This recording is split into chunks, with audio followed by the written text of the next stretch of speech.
ഖിലഗുരോ ഭഗവൻ നമസ്തേ. ഗുരുവായൂരപ്പ സർവേശ്വര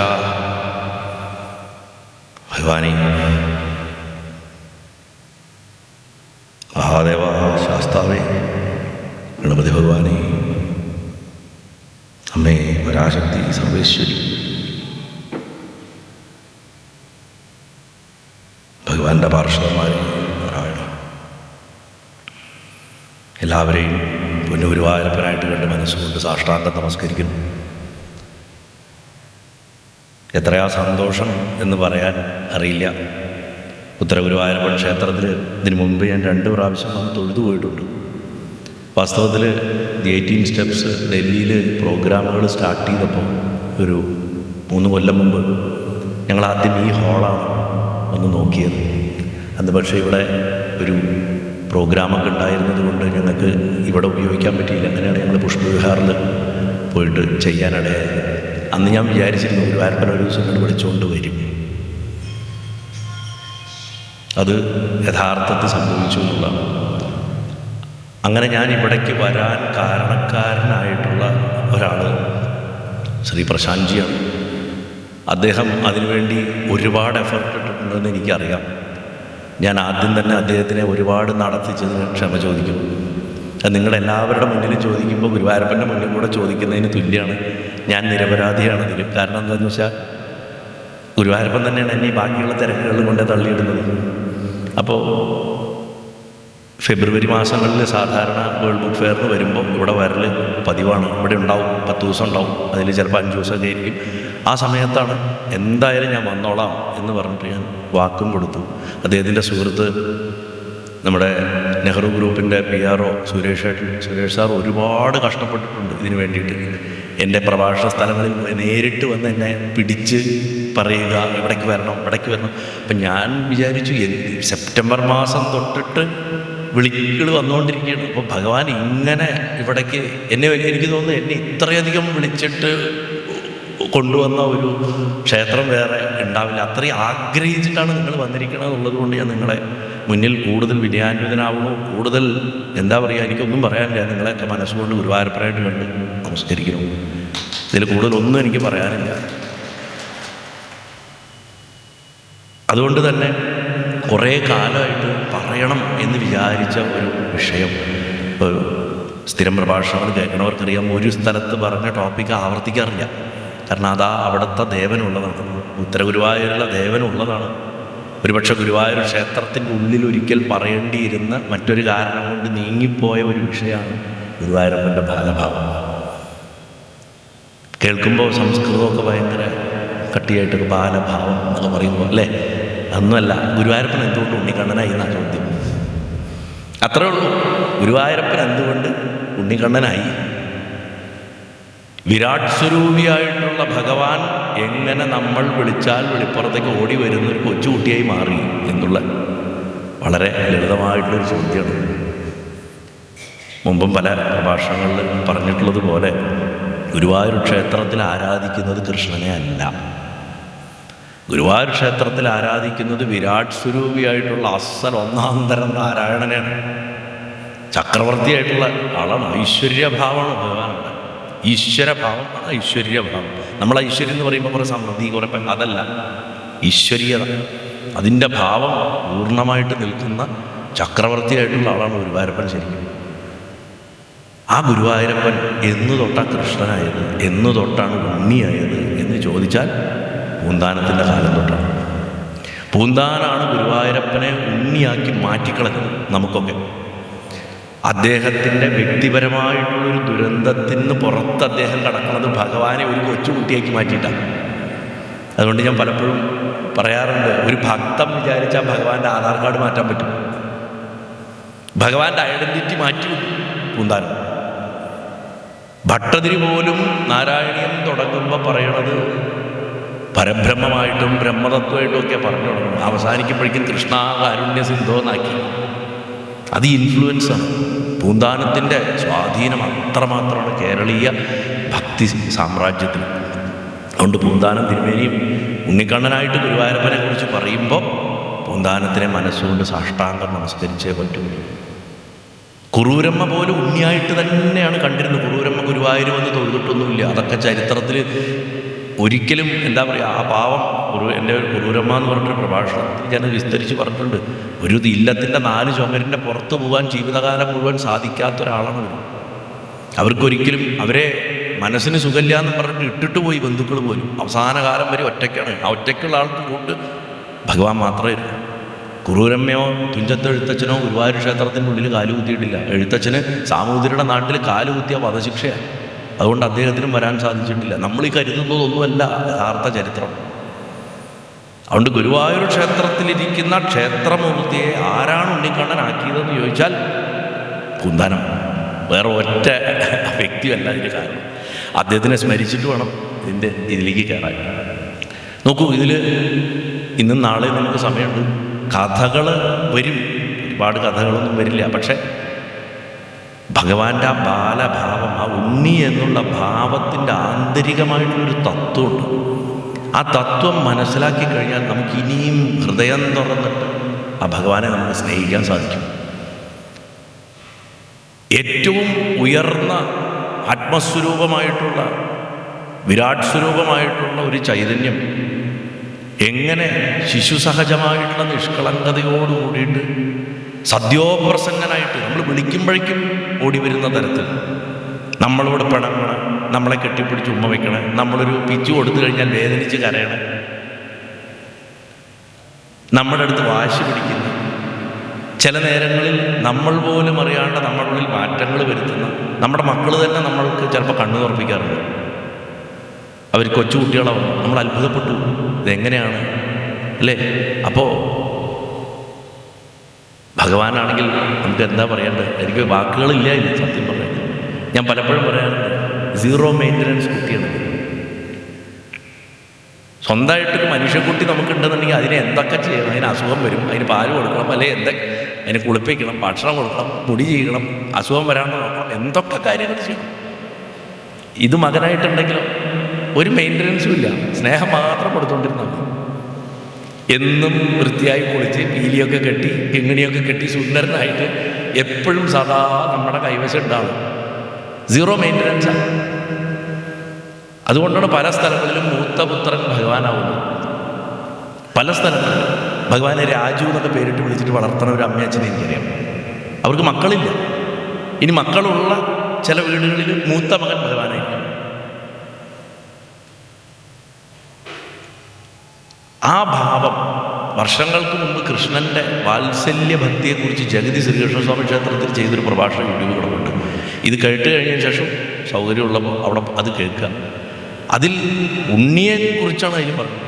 എങ്ങനെ ഭഗവാനെ നമ്മൾ ഉണ്ണിയായി കാണുന്നു. ഈവൻ മഹാദേവനെ പോലെ ഉണ്ണിയായിട്ട് കാണാം, അയ്യപ്പനെ ഉണ്ണിയായിട്ട് കാണാം, ഗണപതി ഉണ്ണിയായിട്ട് കാണാം. ഏത് ദേവതാഭാവത്തിനെയും ഉണ്ണിയായിട്ട് കാണുമ്പോൾ എടുക്കേണ്ട അപ്രോച്ച് ഡിഫറൻ്റാണ്. ആ അപ്രോച്ചുകളെ കുറിച്ചാണ് അന്ന് പറഞ്ഞത്. ഇവിടെ പ്രത്യേകമായിട്ടും ഗുരുവായൂരപ്പനെ കുറിച്ചാണ്. ഗുരുവായൂരപ്പൻ്റെ ആ ശിശുഭാവം എങ്ങനെയാണ് നമ്മുടെ ഹൃദയങ്ങളെ പരിവർത്തനം വരുത്തുന്നത് എന്ന് പറയാനോ അതിനെക്കുറിച്ച് ശ്രമിക്കാനോ ഉള്ള ഒരു എളിയ ചുവടുവെപ്പാണ്. ഇന്നലെ ഒട്ടും മുൻകൂട്ടി നിശ്ചയിക്കാണ്ട് ഭഗവാൻ ജനിച്ച കാരാഗൃഹത്തിൻ്റെ അറയിലും തുടർന്ന് ഗോകുലത്തിൽ ഭഗവാൻ വളർന്ന ആ വീട്ടിലും പോകാൻ ഒരു ഭാഗ്യം കിട്ടി എനിക്ക്. അത് കഴിഞ്ഞ് ബർസാനിയിലും. ഇന്നലെ ആ ഗോകുലത്തിൽ നന്ദഗോപഗൃഹത്തിൽ ചെന്ന സമയത്ത് ആ നന്ദഗോപഗൃഹത്തിൻ്റെ പുറത്ത് ഞാൻ ഇന്ന് ഇവിടെ വന്ന് പറയണോ വേണ്ടയോ എന്നെനിക്ക് സംശയമുണ്ടായിരുന്നൊരു വിഷയം ഭഗവാൻ പറയണം എന്നാക്കി. ആ പുറത്തൊരു ശിവലിംഗം, നന്ദേശ്വരൻ എന്ന് പേരോട് കൂടിയിട്ടുള്ളൊരു ശിവലിംഗം. അതിൻ്റെ വിശേഷം എന്താ വെച്ചാൽ ഭഗവാനെ അമ്പാടിയിൽ കൊണ്ടുവന്ന് ഭഗവാൻ അവിടെ ശിശുവായിട്ട് വളരാൻ തുടങ്ങിയിട്ട് ഏതാനും ദിവസങ്ങൾ കഴിഞ്ഞപ്പോൾ അനവധി പേര് വരുന്നുണ്ട്, കാണുന്നുണ്ട്, സമ്മാനങ്ങൾ കൊടുക്കുന്നുണ്ട്, ഒക്കെ ഉണ്ട്. ഒരാൾക്ക് ഭഗവാന്റെ ആ രൂപം കാണണമെന്ന് ഭയങ്കര ആഗ്രഹം, സാക്ഷാൽ മഹാദേവന്.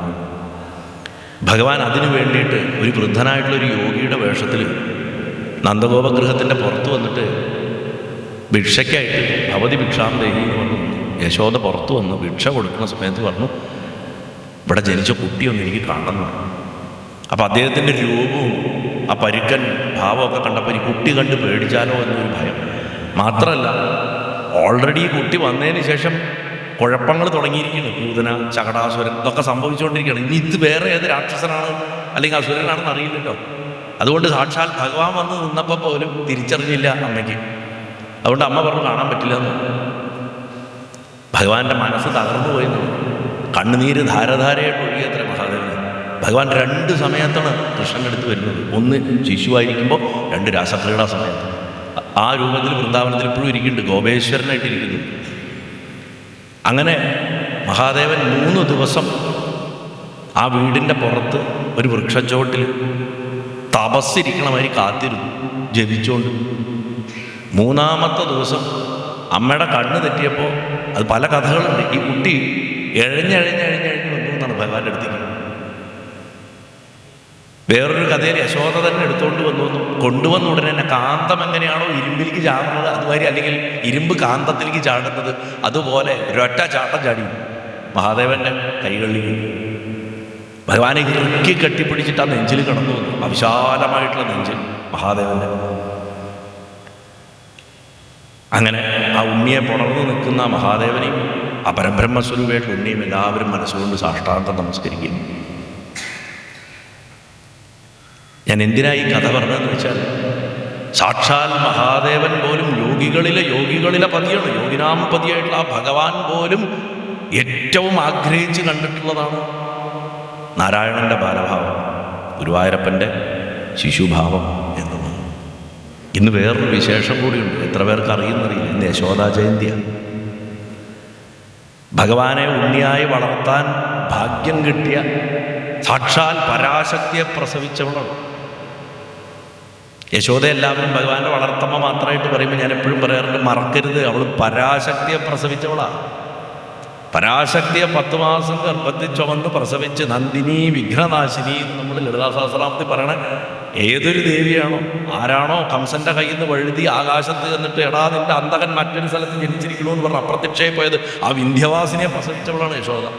ആ അമ്മയും നമ്മൾ മനസ്സുകൊണ്ട് സാഷ്ടാംഗം നമസ്കരിക്കേണ്ട ദിവസമാണ്. അപ്പോൾ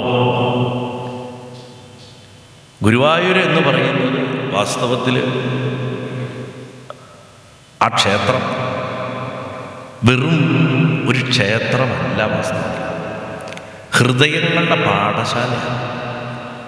വ്യക്തിപരമായിട്ട് എനിക്ക് പലപ്പോഴും തോന്നിയിട്ടുള്ളത് അതൊരു യൂണിവേഴ്സിറ്റിയാണ്. ഒരുപാട് പഠിക്കാനുള്ള സ്ഥലമാണ്. നമ്മൾ പലപ്പോഴും അവിടെ ചെന്ന് നമ്മുടെ തിരക്കുകൾ കൊണ്ടാണ്, ലീവില്ല, ധൃതി പിടിച്ചാണ് പോകുന്നത്. പോയാൽ കുറേ നേരം ക്യൂ നിന്ന് അങ്ങനെ കുറേ ക്ഷീണിക്കും. പിന്നെ ചീട്ടെടുക്കണം, ഇതെടുക്കണം, ഓരോ കാര്യങ്ങളുണ്ട്, ഉന്തളം തള്ളണം, ഇതൊക്കെയുണ്ട്. ഇതൊക്കെ കൂടാണ്ട് സെൽഫി എടുക്കണം. അപ്പോൾ ഇതെല്ലാം കഴിഞ്ഞ് വരുമ്പോഴേക്കും നമുക്ക് വാസ്തവത്തിൽ ഭഗവാനെ നമ്മൾ കണ്ടോ അനുഭവിച്ചോ അവിടെ ഒന്നും നോക്കുന്നില്ല. ഗുരുവായൂർ ക്ഷേത്രം വാസ്തവത്തിൽ എന്തിനുള്ളതാണെന്ന് ചോദിച്ചാൽ ഭഗവാനെ തൊഴാനുള്ളൊരു സ്ഥലമല്ല, ഭഗവാനെ അനുഭവിക്കാനുള്ള സ്ഥലമാണ്. നിങ്ങൾക്ക് അകത്ത് എന്ന് അദ്ദേഹത്തെ കാണാൻ സാധിച്ചില്ലെങ്കിലും ആ കൂത്തമ്പലത്തിൻ്റെ അവിടെയോ അല്ലെങ്കിൽ ആ റെസീറ്റ് എടുക്കുന്ന ആ ഭാഗത്തോ എവിടെയെങ്കിലും കാവക്കാർ ചീത്ത പറയാതെ ഇരിക്കാൻ പറ്റണ ഏതെങ്കിലും ഒരു സ്ഥലത്ത് ഒരു 2 മിനിറ്റ് മിണ്ടാതിരിക്കാൻ പറ്റിയാൽ ഒരു കറക്ഷൻ നടത്തുന്ന സ്ഥലമാണ്. ഒരുപക്ഷെ ഭൂമിയിൽ വ്യാഴത്തിൻ്റെ രശ്മികൾ ഏറ്റവും കൂടുതൽ ശക്തിയായിട്ട് പതിക്കുന്ന സ്ഥലങ്ങളിലൊന്നാണ്. അതുകൊണ്ടാണ് വ്യാഴത്തിന് ഇത്രയ്ക്ക് പ്രാധാന്യമാണ്. അതൊരു വിശേഷ പോയിൻ്റാണ്. അതൊക്കെ ക്ഷേത്രമാഹാത്മ്യങ്ങളൊക്കെ പറയുമ്പോൾ മുമ്പ് പറഞ്ഞിട്ടുണ്ട്. ആത്യന്തികമായിട്ട് ജീവിതം പഠിപ്പിക്കുന്ന, സ്നേഹിക്കാൻ പഠിപ്പിക്കുന്ന ഒരു പാഠശാലയാണ് ശരിക്കും യഥാർത്ഥത്തിലുള്ള വിദ്യ. ബ്രഹ്മവിദ്യ എന്താണെന്ന് കുറച്ചുകൂടെ ഉയർന്ന സാധകർക്ക് മനസ്സിലാക്കാനുള്ള ഏറ്റവും മനോഹരമായിട്ടുള്ളൊരു സ്ഥലമാണ് ഗുരുവായൂർ ക്ഷേത്രം.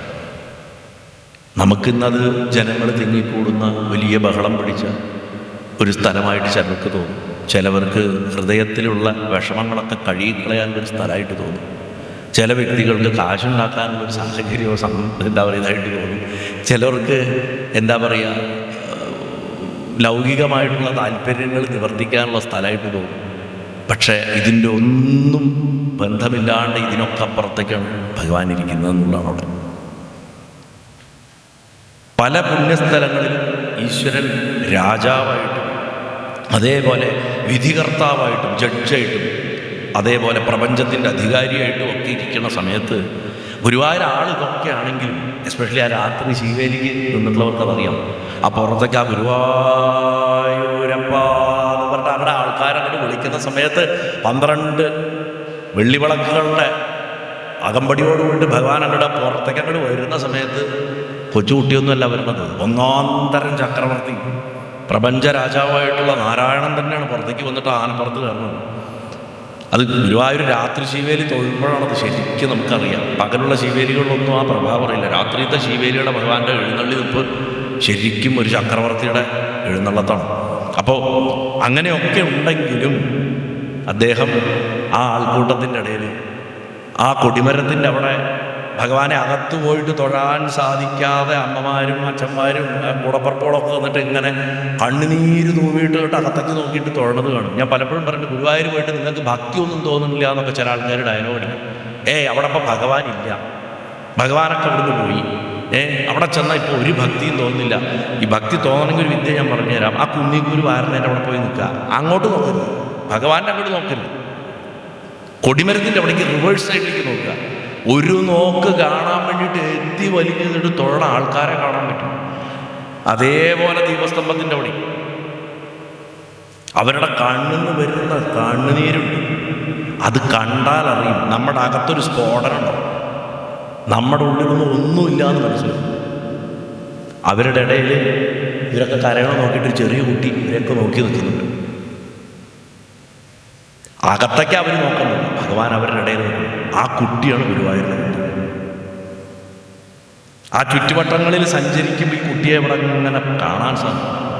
ആർക്കും കാണാം. വില്ലുമംഗലത്തിന് മാത്രമല്ല, വ്യാസപീഠത്തിൽ ഇരുന്നിട്ടാ പറയണത്, ആർക്കും കാണാം. കാണാനുള്ള കണ്ണുണ്ടായാൽ മതി. അതാണ് ഗുരുവായൂരപ്പൻ്റെ ശക്തിയും പ്രഭാവവും എന്ന് പറയുന്നത്. പല സമയങ്ങളിലും ആശ്രിതനെ പോലെ ഒരു കുട്ടി എപ്പോഴും ആശ്രിതനാണ്. അതിൻ്റെ അമ്മയോ അച്ഛനെയോ അത് ആശ്രയിച്ചിട്ടായിരിക്കണം അല്ലേ. അച്ഛൻ പോണ വഴിക്ക് പോകണു, അമ്മ പോണ വഴിക്ക് പോകണു, കുറച്ച് അങ്ങോട്ട് പോയാലും അമ്മ വന്ന് പിടിച്ചോണ്ട് പോകും. കുട്ടിക്ക് എപ്പോഴും ആരെങ്കിലും ആശ്രയിച്ചേ. മനുഷ്യക്കുട്ടികളൊക്കെ ആശ്രയിച്ചിട്ട് അവിടെ നോക്കൂ, ആരെയാണോ നമ്മൾ ആശ്രയിക്കുന്നത് ആ ആള് നമ്മളെ ആശ്രയിക്കുന്ന രൂപത്തിൽ നടക്കുക. ഇതിലും വലിയൊരു പാരഡോക്സ് വേറുണ്ട്. അങ്ങനെ ആശ്രിതനായിട്ടും ചില സമയങ്ങളിൽ മൗനിയായിട്ട്, ചിലപ്പോൾ കുട്ടികൾ ഇങ്ങനെ വല്ലാണ്ട് മൗനിയായിട്ട് മിണ്ടാതിരിക്കുന്നതാണ്. നമ്മൾ ചോദിക്കുക എന്താണ് ചൊടിയില്ലാത്ത, എന്താണ്? ഗുരുവായൂരപ്പന് മൂഡ് സ്വിങ്സ് ഉണ്ട്. ഗുരുവായൂരപ്പനായിട്ട് അടുത്ത് കഴിഞ്ഞാലേ മനസ്സിലാവുള്ളൂ. ചില സമയത്ത് ഒന്നും കിട്ടില്ല, ഒന്നും അറിയില്ല, ഒരു ചലനം ഉണ്ടാവില്ല. ശ്രീകോവിലിൻ്റെ ആളില്ലാന്ന് തോന്നിപ്പോകും നമുക്ക്. അമ്പലത്തിൻ്റെ ചുറ്റും മുഴുവൻ നിങ്ങൾ അന്വേഷിച്ച് നടക്കും, ആളെ കാണില്ല, കാണുകയില്ല. അങ്ങനെ അന്വേഷിച്ച് നടക്കുമ്പോൾ ചിലപ്പോൾ ഏതെങ്കിലും ഒരു മൂലയ്ക്ക് ഒരു തിരക്കും ഇല്ലാത്തൊരു സ്ഥലത്ത് എന്തോ ആലോചിച്ചുകൊണ്ടിരിക്കുന്നതാണ്. എന്താ ആലോചിക്കണം അദ്ദേഹത്തിന് മാത്രമല്ല. അങ്ങനെ മൗനിയായിട്ടും ചില നേരങ്ങളിൽ നമ്മൾ ഈ അന്വേഷിച്ച് നടക്കുമ്പോൾ കാണാതെ നടക്കുമ്പോൾ നമ്മുടെ ഈ സൈഡിൽ കൂടെ ഒരൊറ്റ ഓട്ടം ഓടിയിട്ട് മുന്നിൽ പോയി നിന്നിട്ട് 2 തുള്ളു തുള്ളിയിട്ട് ഓടും. എവിടുന്നാണ് ആ എനർജിയിൽ വരുന്നതാണെന്ന് നമുക്കറിയാം. നിങ്ങളിതിൻ്റെ ലോജിക്കൊന്നും ഇപ്പം അന്വേഷിക്കണ്ട. അതൊക്കെ അനുഭവത്തിൽ വരുമ്പോൾ ഭാഗ്യമാണെന്ന് വിചാരിച്ചോളൂ. കാരണം കാശിത്തമ്പുരാൻ പറഞ്ഞ മാതിരി ആ മതിലിൻ്റെ മുകളിൽ കൂടെ ഓടുന്നു, അതിപ്പോൾ താഴേക്ക് വീഴുന്നു പറഞ്ഞ് അടുത്ത സെക്കൻഡിൽ അവിടുന്ന് ചാടി കൊടിമരത്തിൻ്റെ മുകളിൽ കയറി അവിടെ കിടന്ന് ഞാൻ നിങ്ങളുടെ നാടുകൾ. അപ്പം താഴെ പോയിട്ട് നിൽക്കുക. അപ്പം അദ്ദേഹത്തിൻ്റെ സുഹൃത്തൊരു നമ്പൂതിരി ചോദിക്കണേ എന്തൊക്കെയാണ് അങ്ങ് പറയണമെന്ന് ചോദിക്കുമ്പോൾ, അല്ല പരബ്രഹ്മമൂർത്തി ഇതാ കൊടിമരത്തിൽ കിടന്ന് ആടുന്നു, അവിടുന്ന് എങ്ങാനും വീണാൽ കയ്യിലൊന്ന് പിടിക്കാലോ. ഈ കാശിത്തമ്പുരാൻ ജീവിച്ചത് ഈ കഴിഞ്ഞ കാലത്താണ്, പഴയ കാലത്തൊന്നുമല്ല. അപ്പം ഭഗവാനെ അനുഭവിക്കണമെങ്കിൽ ഏറ്റവും സുഗമമായിട്ടുള്ളൊരു മാർഗമാണ് അതിനെ ഒരു ഉണ്ണിയായിട്ട് കാണുക എന്നുള്ളത്. ചില നേരങ്ങളിൽ ഭഗവാൻ പരമനിഷ്കളങ്കന. വാസ്തവത്തിൽ ഗുരുവായൂരപ്പൻ അത്ര നിഷ്കളങ്കനൊന്നുമല്ല. നമ്മൾ പറയും കാഞ്ഞ ബുദ്ധിയും, അങ്ങനെ ബുദ്ധിയാണ്. ഞാൻ ചില സ്ഥലത്തൊക്കെ തമാശയ്ക്ക് പറയാറുണ്ട്, മുഖം നിറച്ച് ചിരി, അതായത് വായ നിറച്ച് വെണ്ണ, വയറിലും വെണ്ണ, തലയിൽ വല്ലാത്ത ബുദ്ധി, ഹൃദയം നിറച്ച് സ്നേഹം. ഇതാണ് ഗുരുവായൂരപ്പൻ. പക്ഷെ ഈ ചിരിക്കണത് എന്തിനാന്ന് മൂപ്പർക്ക് മാത്രമേ അറിയുള്ളൂ. മൂപ്പർ ചിരിക്കും, നമ്മളെന്ത് ചെയ്താലും ചിരിക്കും. ചിലപ്പോൾ സ്നേഹം കൊണ്ടായിരിക്കും, വാത്സല്യം കൊണ്ടായിരിക്കും, ചിലപ്പോൾ നല്ല പണി തരാനായിരിക്കും, അപ്പോഴും ചിരിക്കും. സങ്കടം വന്നാലും ചിരിക്കും, സന്തോഷം വന്നാലും ചിരിക്കും. അത് മനുഷ്യനായിട്ട് ഭൂമിയിൽ നടന്ന കാലത്തും ഭഗവാന്റെ സ്വഭാവം അതായിരുന്നു, ചിരിക്കുകയുള്ളൂ. മറുത്തൊരു മോശം വാക്ക് പറയില്ല. കൃഷ്ണനൊരു പേരുണ്ട്, പ്രിയവാക്ക്. ഒരാളുടെ മനസ്സ് കോറുന്ന വിധത്തിൽ ഭഗവാന്റെ വായിൽ നിന്ന് ഒരു വാക്ക് പോലും ജീവിച്ചിരുന്ന കാലത്ത് വീണിട്ടില്ല. അർജുനൻ തന്നെ പലപ്പോഴും സ്വയം നാണക്കേട് വിചാരിക്കുന്നുണ്ട്, തനിക്കിങ്ങനെ സംസാരിക്കാൻ സാധിക്കണില്ലല്ലോ. ഭഗവാന്റെ രീതി അതായിരുന്നു. അപ്പോൾ ആശ്രിതനായിട്ടും മൗനിയായിട്ടും ലീലകൾ ആടിക്കൊണ്ടും ലീലാലോലുവൻ നിഷ്കളങ്കനായിട്ടും. ഇവിടെ ലീല എന്നുള്ള വാക്ക് വളരെ ശ്രദ്ധിക്കണം. നമ്മൾ ലീല എന്ന് പറഞ്ഞു കഴിഞ്ഞാൽ ഭഗവാൻ എന്തൊക്കെ മാജിക് കാണിച്ചിട്ട് നടക്കുക, കുറേ ഗോപസ്ത്രീകളുടെ കൂടെ നടക്കുക, അങ്ങനെയാണ്. അതാണ് ലീല. അതല്ല ലീല. ലീല എന്ന് പറഞ്ഞാൽ ജീവിതത്തിൻ്റെ സന്തോഷവും സങ്കടവും യുദ്ധവും സുഖവും സകലതും എഫർട്ടില്ലാണ്ട് സ്മൂത്തായിട്ട് ഒരു വിദഗ്ധനെ പോലെ ചെയ്തുകൊണ്ട് അങ്ങനെ പോകും. അതാണ് ലീല. ലീലയിൽ ദുഃഖവും ലീലയാണ്. കൃഷ്ണനെ മനസ്സിലാക്കണമെങ്കിൽ ദുഃഖവും ലീലയാണ്, മുറിവുകളും ലീലയാണെന്ന് മനസ്സിലാവണം. When you handle your injuries effortlessly, that's when Leela becomes part of you. അപ്പോഴാണ് നമ്മുടെ ജീവിതത്തിൽ ലീല, ഭഗവാന്റെ യഥാർത്ഥ ലീല തുടങ്ങുന്നത് അവിടെയാണ്. എപ്പോഴാണോ ദുഃഖത്തിനെയും നമ്മൾ കഷ്ടപ്പെടാണ്ട് അങ്ങനെ ഫ്രിക്ഷൻ ഇല്ലാണ്ട് നമുക്ക് കൊണ്ടുപോകാൻ സാധിക്കുന്നത്, അപ്പോഴാണ് ലീല വർക്കാവുന്നത്. അതുകൊണ്ട് ലീലാലോലുപൻ എന്ന് പറഞ്ഞു കഴിഞ്ഞാൽ ജീവിതത്തിൻ്റെ ഏതവസ്ഥയാണെങ്കിലും എഫർട്ട്ലെസ്ലി, അതിനോട് അറ്റാച്ച്മെൻറ്റ് ഇല്ലാണ്ട്. എങ്ങനെയാണോ ഒരു ചേമ്പിൻ്റെ ഇലയുടെ മുകളിൽ വെള്ളം വീണാൽ ഉരുണ്ടിട്ട് ഇങ്ങനെ കളിക്കുന്നത്, ഇലയെ നനയ്ക്കില്ലല്ലോ. അതേമാതിരി ദുഃഖം വീണാലും സുഖം വീണാലും അനുഭവിക്കുന്നുണ്ട്, അത് അകത്തേക്ക് സ്പർശിക്കില്ല. അങ്ങനെ വരുമ്പോഴാണ് ലീലയാണ്. ഇങ്ങനെ ചെയ്യുന്ന ഒരു കുട്ടി, നിഷ്കളങ്കനായിട്ടൊരു കുട്ടി, ഭഗവാൻ എന്തിനാണ് അങ്ങനെ ഒരു രൂപം തിരഞ്ഞെടുത്തത്? എന്തിനു തിരഞ്ഞെടുത്തു? അത് നമ്മൾ ചിന്തിക്കണം. കാരണം ഭഗവാന്റെ അടിസ്ഥാന സ്വഭാവം ഗുരുഭാവം. ഗുരുവായൂരപ്പൻ ഗുരുനാഥനാണ്. അപ്പോൾ ഗുരുനാഥനായിട്ടുള്ള ഒരാൾ അങ്ങനെ ഒരു രൂപം എന്തിനെടുത്തു? പിന്നെ രാവിലെ മയൂർ വിഹാറിൽ തന്നെ അവിടെ അയ്യപ്പ ക്ഷേത്രത്തിൽ ഞാൻ രാവിലെ പറഞ്ഞു, ശാസ്താവ് എന്ന് പറഞ്ഞാൽ ധർമ്മം പഠിപ്പിക്കുന്ന ആൾ. ആ പഠിപ്പിക്കുന്ന ആൾ ആ ധർമ്മത്തിൻ്റെ പാഠത്തിനെ പ്രായോഗികമായിട്ട് കാണിക്കാൻ വേണ്ടിയിട്ടൊരു വർക്ക് ബുക്ക് പോലെ, ഒരു പ്രാക്ടിക്കൽ മാനുവലായി സ്വയം മാറിയതാണ് അയ്യപ്പൻ. മനുഷ്യനായിട്ട് ജനിക്കുന്നത്. ഞാൻ പറഞ്ഞ് വെറുതെ തിയറി പറഞ്ഞുകൊണ്ടിരുന്ന കാര്യമില്ലല്ലോ, ഇത് ചെയ്ത് കാണിച്ചു കൊടുക്കേണ്ട ആൾക്കാർ. അതിന് അദ്ദേഹം എടുത്ത ശ്രമം.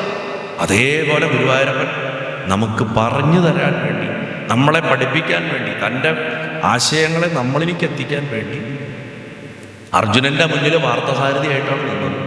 നമ്മുടെ മുന്നിൽ ഒരു പട്ടുകോണ കൊടുത്ത് കയ്യിൽ വെണ്ണ പിടിച്ച് നിൽക്കണ ഒരു ഓടക്കുള്ള അരയെ തിരികെ വികൃതിയായിട്ട് ഉണ്ണിയായിട്ട് വന്നു. അപ്പം അതിന് എന്തോ പഠിക്കാനില്ല. കാരണം ഭഗവാൻ എന്തു ചെയ്താലും അതിനൊരു ഇൻറ്റൻഷൻ. ഈശ്വരൻ്റെ എല്ലാ പ്രവർത്തനങ്ങളും കൃത്യമായിട്ടുള്ള മെഷേർഡ് ഇൻറ്റൻഷൻ ഉണ്ടാവും.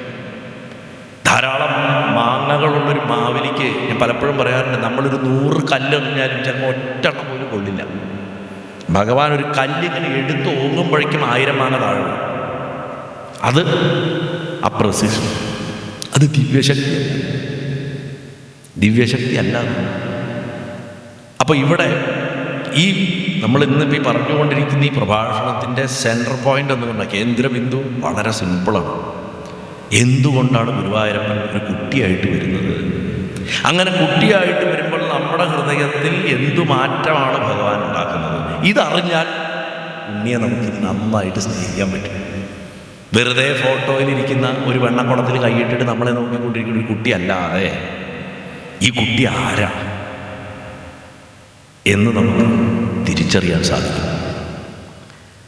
ബുദ്ധിയെ ഉപദേശിച്ച് നന്നാക്കുന്നതിന് പകരം മനുഷ്യൻ്റെ എല്ലാ വികാരങ്ങളുടെയും കേന്ദ്രമായിട്ടുള്ള ഹൃദയത്തിനെ റീകൺസ്ട്രക്റ്റ് ചെയ്യുന്ന വളരെ വ്യത്യസ്തമായിട്ടുള്ള ഒരു സ്പിരിച്വൽ ട്രാൻസ്ഫോർമേഷൻ്റെ മോഡലാണ് ഈ കുട്ടി എന്ന് പറയുന്നത്. നമ്മുടെ ശാസ്ത്രങ്ങളൊക്കെ നമ്മളെ ഇൻ്റലക്ച്വലി ഉപദേശിക്കും, അല്ലേ? ഇൻ്റലക്ച്വലി ഉപദേശിക്കില്ലേ, ഇങ്ങനെ ചെയ്യരുത്, ഇത് ശരി, ഇത് തെറ്റ്. അതിനൊക്കെ പകരം നമ്മളെ എളുപ്പത്തിൽ സ്വാധീനിക്കുന്നതാണ് നമ്മുടെ ഹൃദയത്തിനെ ആകർഷിക്കുക. ബുദ്ധിയെ ആകർഷിക്കുന്നതിന് പകരം ഹൃദയത്തെ ആകർഷിച്ചിട്ട് നമ്മളിൽ മാറ്റം ഉണ്ടാക്കുക. കാരണം ബുദ്ധിയെ ആകർഷിച്ചിട്ട് മാറ്റം ഉണ്ടാക്കാൻ പറ്റില്ല. ഒരു പ്രായം കഴിഞ്ഞു നമ്മൾ മോൾഡഡായി കഴിഞ്ഞു. നമുക്ക് ഫിക്സഡ് ഐഡിയാസ് വന്നു കഴിഞ്ഞു, പ്രീ കൺസീവ്ഡ് ഐഡിയാസ് വന്നു കഴിഞ്ഞു. എത്ര പറഞ്ഞാലും ഉള്ളിനുള്ളിൽ നമുക്കതങ്ങനെ കിട്ടില്ല. അനുഭവമുള്ള ഒരാൾ അനുഭവമില്ലാത്ത ഒരു 100 പേരുടെ അടുത്ത് അനുഭവത്തെക്കുറിച്ച് പറഞ്ഞു കഴിഞ്ഞാൽ ആ വ്യക്തി പരിഹാസ്യനോ പരിഹാസ്യമായി തീരുന്നല്ലാതെ ആ കേൾക്കുന്ന ആൾക്ക് ആ വ്യക്തിക്ക് കിട്ടിയിട്ടുള്ള അനുഭവത്തിൻ്റെ ഒരു അംശം മനസ്സിലാവും. അപ്പം അനുഭവിപ്പിക്കണം. എങ്ങനെ? അതിന് ഏറ്റവും ബെസ്റ്റ് മാർഗം ഇമോഷൻ്റെ കൂട്ടം. കാരണം മനുഷ്യൻ ഇമോഷൻ കൊണ്ടാണ് സകല കുഴപ്പത്തിനും പോകുന്നത്. അവിടെ ഭഗവാൻ പോയിട്ട് കൈവയ്ക്കുമ്പോൾ ശുദ്ധം. ഭഗവാൻ എവിടെ കൈവച്ചോ അത് ശുദ്ധം. ഭഗവാൻ കാമത്തിൽ കൈവച്ചു, ശുദ്ധായി. ഭഗവാൻ പ്രേമത്തിൽ കൈവച്ചു, ശുദ്ധായി. ഭഗവാൻ വാത്സല്യത്തിൽ കൈവച്ചു, ശുദ്ധായി. ഭഗവാൻ വീര്യത്തിൽ കൈവച്ചു, ശുദ്ധായി. രൗദ്രത്തിൽ വെച്ചു, ശുദ്ധായി. മനുഷ്യനെ പല വഴിക്ക് പിച്ചി ചീന്തി കൊണ്ടുപോകുന്ന എല്ലാ വികാരങ്ങളിലും എപ്പോഴൊക്കെ ഗുരുവായൂരപ്പൻ കൈവച്ചിട്ടുണ്ടോ അപ്പോഴൊക്കെ അത് ശുദ്ധായി. അദ്ദേഹത്തിൻ്റെ ജീവിതം തന്നെ അങ്ങനെയായിരുന്നു. അതുകൊണ്ടാണ് ഇത്രയ്ക്കും വർണ്ണശമനമായിട്ടുള്ളൊരു ജീവിതം അദ്ദേഹത്തിനുണ്ടായിരുന്നത്. അദ്ദേഹം കാട്ടിപ്പോയിരുന്നില്ല. ഇന്ന് രാവിലെ കൂടെ ഞാൻ പറഞ്ഞു, പ്രലോഭനങ്ങളുടെ നടുക്ക് ജീവിച്ചാണ്. സ്ത്രീകളും സമ്പത്തും എന്താ ഭഗവാൻ ഇല്ലാണ്ടിരുന്നത്? ബന്ധുജനങ്ങളും.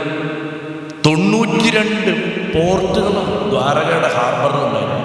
അതായത് മൗത്തുകൾ, ഡോക്കുകൾ. അന്നത്തെ കാലത്ത് അതൊരു മാൻമെയ്ഡ് ഐലൻഡ്. ഇപ്പം മോഡേൺ ആൾക്കാർ പറഞ്ഞു ധോളവീര തന്നെയാണ് ഭഗവാന്റെ ദ്വാരക. അങ്ങനെയാണെന്നുണ്ടെങ്കിൽ അതൊരു മാസീവ് സ്ട്രക്ചറായിരുന്നു ഉണ്ടാക്കിയിട്ടില്ല. അദ്ദേഹത്തിന് ബന്ധുബലത്തിൽ വല്ല കുറവുണ്ട്. അതിഗംഭീരന്മാരായിട്ടുള്ള മക്കളും കൂടപ്പുറപ്പുകളും ഒക്കെ എല്ലാവരും ഗംഭീരന്മാർ. സാക്ഷാൽ ജ്യേഷ്ഠൻ ബലരാമൻ തന്നെ അക്കാലത്തെ ഏറ്റവും ഗംഭീരനായിട്ടുള്ള യോദ്ധാവും ഗുരുനാഥനും. ഭഗവാൻ സ്വയം ഒന്നാന്തരം ഒരു യോദ്ധാവ്. അനവധി ആരാധകർ. ഈ ആരാധകർക്കും ബന്ധുജനങ്ങൾക്കും ഒക്കെ കാളും അധികം ശത്രുക്കളെ കൊണ്ട് സമ്പന്നമായിട്ടുള്ളൊരു ജീവിതമായിരുന്നു ഗുരുവായൂരപ്പൻ്റെ ഭൂമിയിലുണ്ടായിരുന്ന കാലത്ത്. ഞാൻ എപ്പോഴും ഇന്ന് രാവിലെ കൂടെ അത് ആവർത്തിച്ചു. സ്വയം അദ്ദേഹത്തിന് ഡ്യൂപ്ലിക്കേറ്റ് പോലും ഉണ്ടായിരുന്നു. പൗണ്ഡ്രകൻ അല്ലേ? അതുപോലെ കത്തെഴുതി എടുക്കുന്നുണ്ട്, നിന്റെ കയ്യിലുള്ള ശംഖും ചക്രമൊക്കെ എനിക്ക് മര്യാദയ്ക്ക് തിരിച്ചു തന്നോ, നീ ഡ്യൂപ്ലിക്കേറ്റാണ്, ഞാനാണ് ഒറിജിനൽ. അപ്പോൾ എനിക്കൊരു ഡ്യൂപ്ലിക്കേറ്റ് ഉണ്ടാവണമെങ്കിൽ ഞാൻ എത്രമാത്രം വലിയ ആളാണെന്ന് അഹങ്കരിക്കാമായിരുന്നു ഭഗവാൻ. അതും ഭഗവാൻ ചെയ്തില്ല. ഭാരതത്തിൽ മുഴുവൻ അദ്ദേഹം സഞ്ചരിച്ചു. അദ്ദേഹം സഞ്ചരിക്കാത്തൊരു സ്ഥലമല്ല. ഇന്നലെ അറയിൽ നിൽക്കുമ്പോൾ ഞാൻ ഇന്നലെ പ്രഭുവിൻ്റെ അടുത്ത് അതാ പറഞ്ഞത്, ഈ ഒരു മുറിയിൽ പിറന്നു വീണൊരു കുഞ്ഞ് എവിടെയൊക്കെ ചെന്നെത്തി ആ കാലത്തൊന്ന് ആലോചിച്ചു. എന്തിന് നമ്മളിന്ന് ഇരിക്കണ ഈ നഗരം? കുറച്ചുകൂടെ അങ്ങോട്ട് ചെന്നാൽ ആ ഹൃദയഭാഗം ഡൽഹിയുടെ ആരാ ഉണ്ടാക്കിയത്? അർജുനനും ഭഗവാനും കൂടെ വെട്ടിത്തെളിച്ച് ഗാണ്ഡവം കത്തിച്ച് ഗാണ്ഡവപ്രസ്ഥം എന്ന് പേരിട്ട് പിന്നീട് മയനെ കൊണ്ട് ഇന്ദ്രപ്രസ്ഥം പണിയിപ്പിച്ച സ്ഥലമാണത്. ഭഗവാൻ സൃഷ്ടിച്ച നഗരം, നരനാരായണന്മാർ സൃഷ്ടിച്ച നഗരമാണ് ഡൽഹി. ഭഗവാൻ നഗര നിർമ്മിതികളും സമൂഹ നിർമ്മിതികളും ഒക്കെ നടത്തിയ ആളുകൾ. അങ്ങനെ എല്ലാവരും കോംപ്രിഹെൻസീവായിട്ടാണ് ചെയ്യുന്നത്. ഇപ്പോൾ വർഷങ്ങൾക്ക് മുമ്പ് ഒരു അഷ്ടമിരോഹിണിക്ക് തിരുവനന്തപുരത്ത് ചെയ്തിട്ടുള്ള ഒരു പ്രഭാഷണമുണ്ട്, കൃഷ്ണൻ എന്തിനവതരിച്ചു. അതിൽ വ്യക്തമായിട്ട് പറഞ്ഞിട്ടുണ്ട് ഭഗവാന്റെ രീതി. അത് നമ്മൾ ഇന്ന് കലക്കി കുടിച്ചുകൊണ്ടിരിക്കുന്നതൊന്നുമല്ല. ആ മാർഗത്തിലേ അല്ല ഭഗവാൻ പോയിട്ടുള്ളത്. ഭഗവാനെ നമ്മൾ ഇന്നും 1% പോലും മനസ്സിലാക്കിയിട്ടില്ല. ഇത്ര സപ്താഹം കേട്ടിട്ടുണ്ട്. അതാണ് സങ്കടം. അദ്ദേഹം പറഞ്ഞു, ഒന്നുപോലും ജീവിതത്തിൽ പ്രാവർത്തിയാക്കാൻ നാരായണനാമം മാത്രം ജപിച്ചുകൊണ്ട് രക്ഷപ്പെടുമെന്ന് കരുതുന്നതാണ്. നാരായണനാമം ജപിച്ചത് കൊണ്ട് കിട്ടേണ്ട ഹൃദയശുദ്ധി കൊണ്ട് വേണം അപ്പുറത്ത് കർമ്മം ചെയ്യാൻ ഗൃഹസ്ഥൻ. ചെയ്യണ്ടോന്ന് ചോദിച്ചാൽ ഇല്ല, എസ്കേപ്പിസാണ്. ഭഗവാന്റെ ഭക്തി വീരഭക്തിയാണ്, ദീനഭക്തിയല്ല, കരഞ്ഞു പിഴിയാനുള്ളതല്ല കൃഷ്ണന്റെ ഭക്തി. കൃഷ്ണൻ വീരനായിരുന്നു. ആ വീരത മുഴുവൻ ആവാഹിച്ചു വെച്ചിട്ടുണ്ട് ഗുരുവായൂരപ്പൻ. അതുകൊണ്ട് ഗുരുവായൂരപ്പൻ്റെ ബാലഭാവത്തിൽ പോലും ആ വീരത കാണാൻ പറ്റും. ആ കുട്ടിയെ കണ്ടിട്ട് അതിന് കൊച്ചുകുട്ടിയല്ലേ എന്ന് പറഞ്ഞിട്ട് തള്ളിക്കളയാൻ പറ്റില്ല. The way he precisely does some kind of surgery inside us, അത് നമുക്ക് സങ്കല്പിക്കാൻ പറ്റില്ല എങ്ങനെയാണ്. അതെങ്ങനെയാണ്? നമ്മുടെ വികാരങ്ങളെ എടുത്തിട്ട് നമ്മൾ പോലും അറിയാണ്ട് എടുത്തിട്ട് മാറ്റിക്കളയണ ഒരു കളിയുണ്ട്. കുറച്ചുകൂടെ അങ്ങ് പോകുമ്പോൾ ഞാൻ 2-3 കഥയൊക്കെ പറയാം. ശരിക്കുണ്ടായിട്ടുള്ള കഥകളാണ്. ആ കഥകൾ കേൾക്കുമ്പോഴാണ് നമുക്ക് മനസ്സിലാവും എങ്ങനെയാണ് ഭഗവാൻ വന്നിട്ട് ഈ ആന്തരികമായിട്ടുള്ള ഇൻറ്റേർണൽ സർജിക്കൽ സ്ട്രൈക്ക് നടത്തുന്നത്. നമ്മൾ പോലും അറിയാണ്ട് അകത്ത് കയറിയിട്ട് കളിക്കും. അത് കൃഷ്ണൻ്റെ ഒരു പ്രത്യേക രീതിയാണ്. നമ്മൾ പറയില്ലേ ഒരു സൈക്കോളജിക്കൽ മൂവാണെന്ന് പറയില്ലേ നമ്മൾ. ആ സൈക്കോളജിക്കൽ മൂവിൻ്റെ രാജാവ് ആരാന്ന് വെച്ചാൽ അത് ഭഗവാനാണ്. But in A very positive വേ. കാരണം അദ്ദേഹത്തിന് സ്വാർത്ഥ താല്പര്യങ്ങളൊന്നുമില്ല.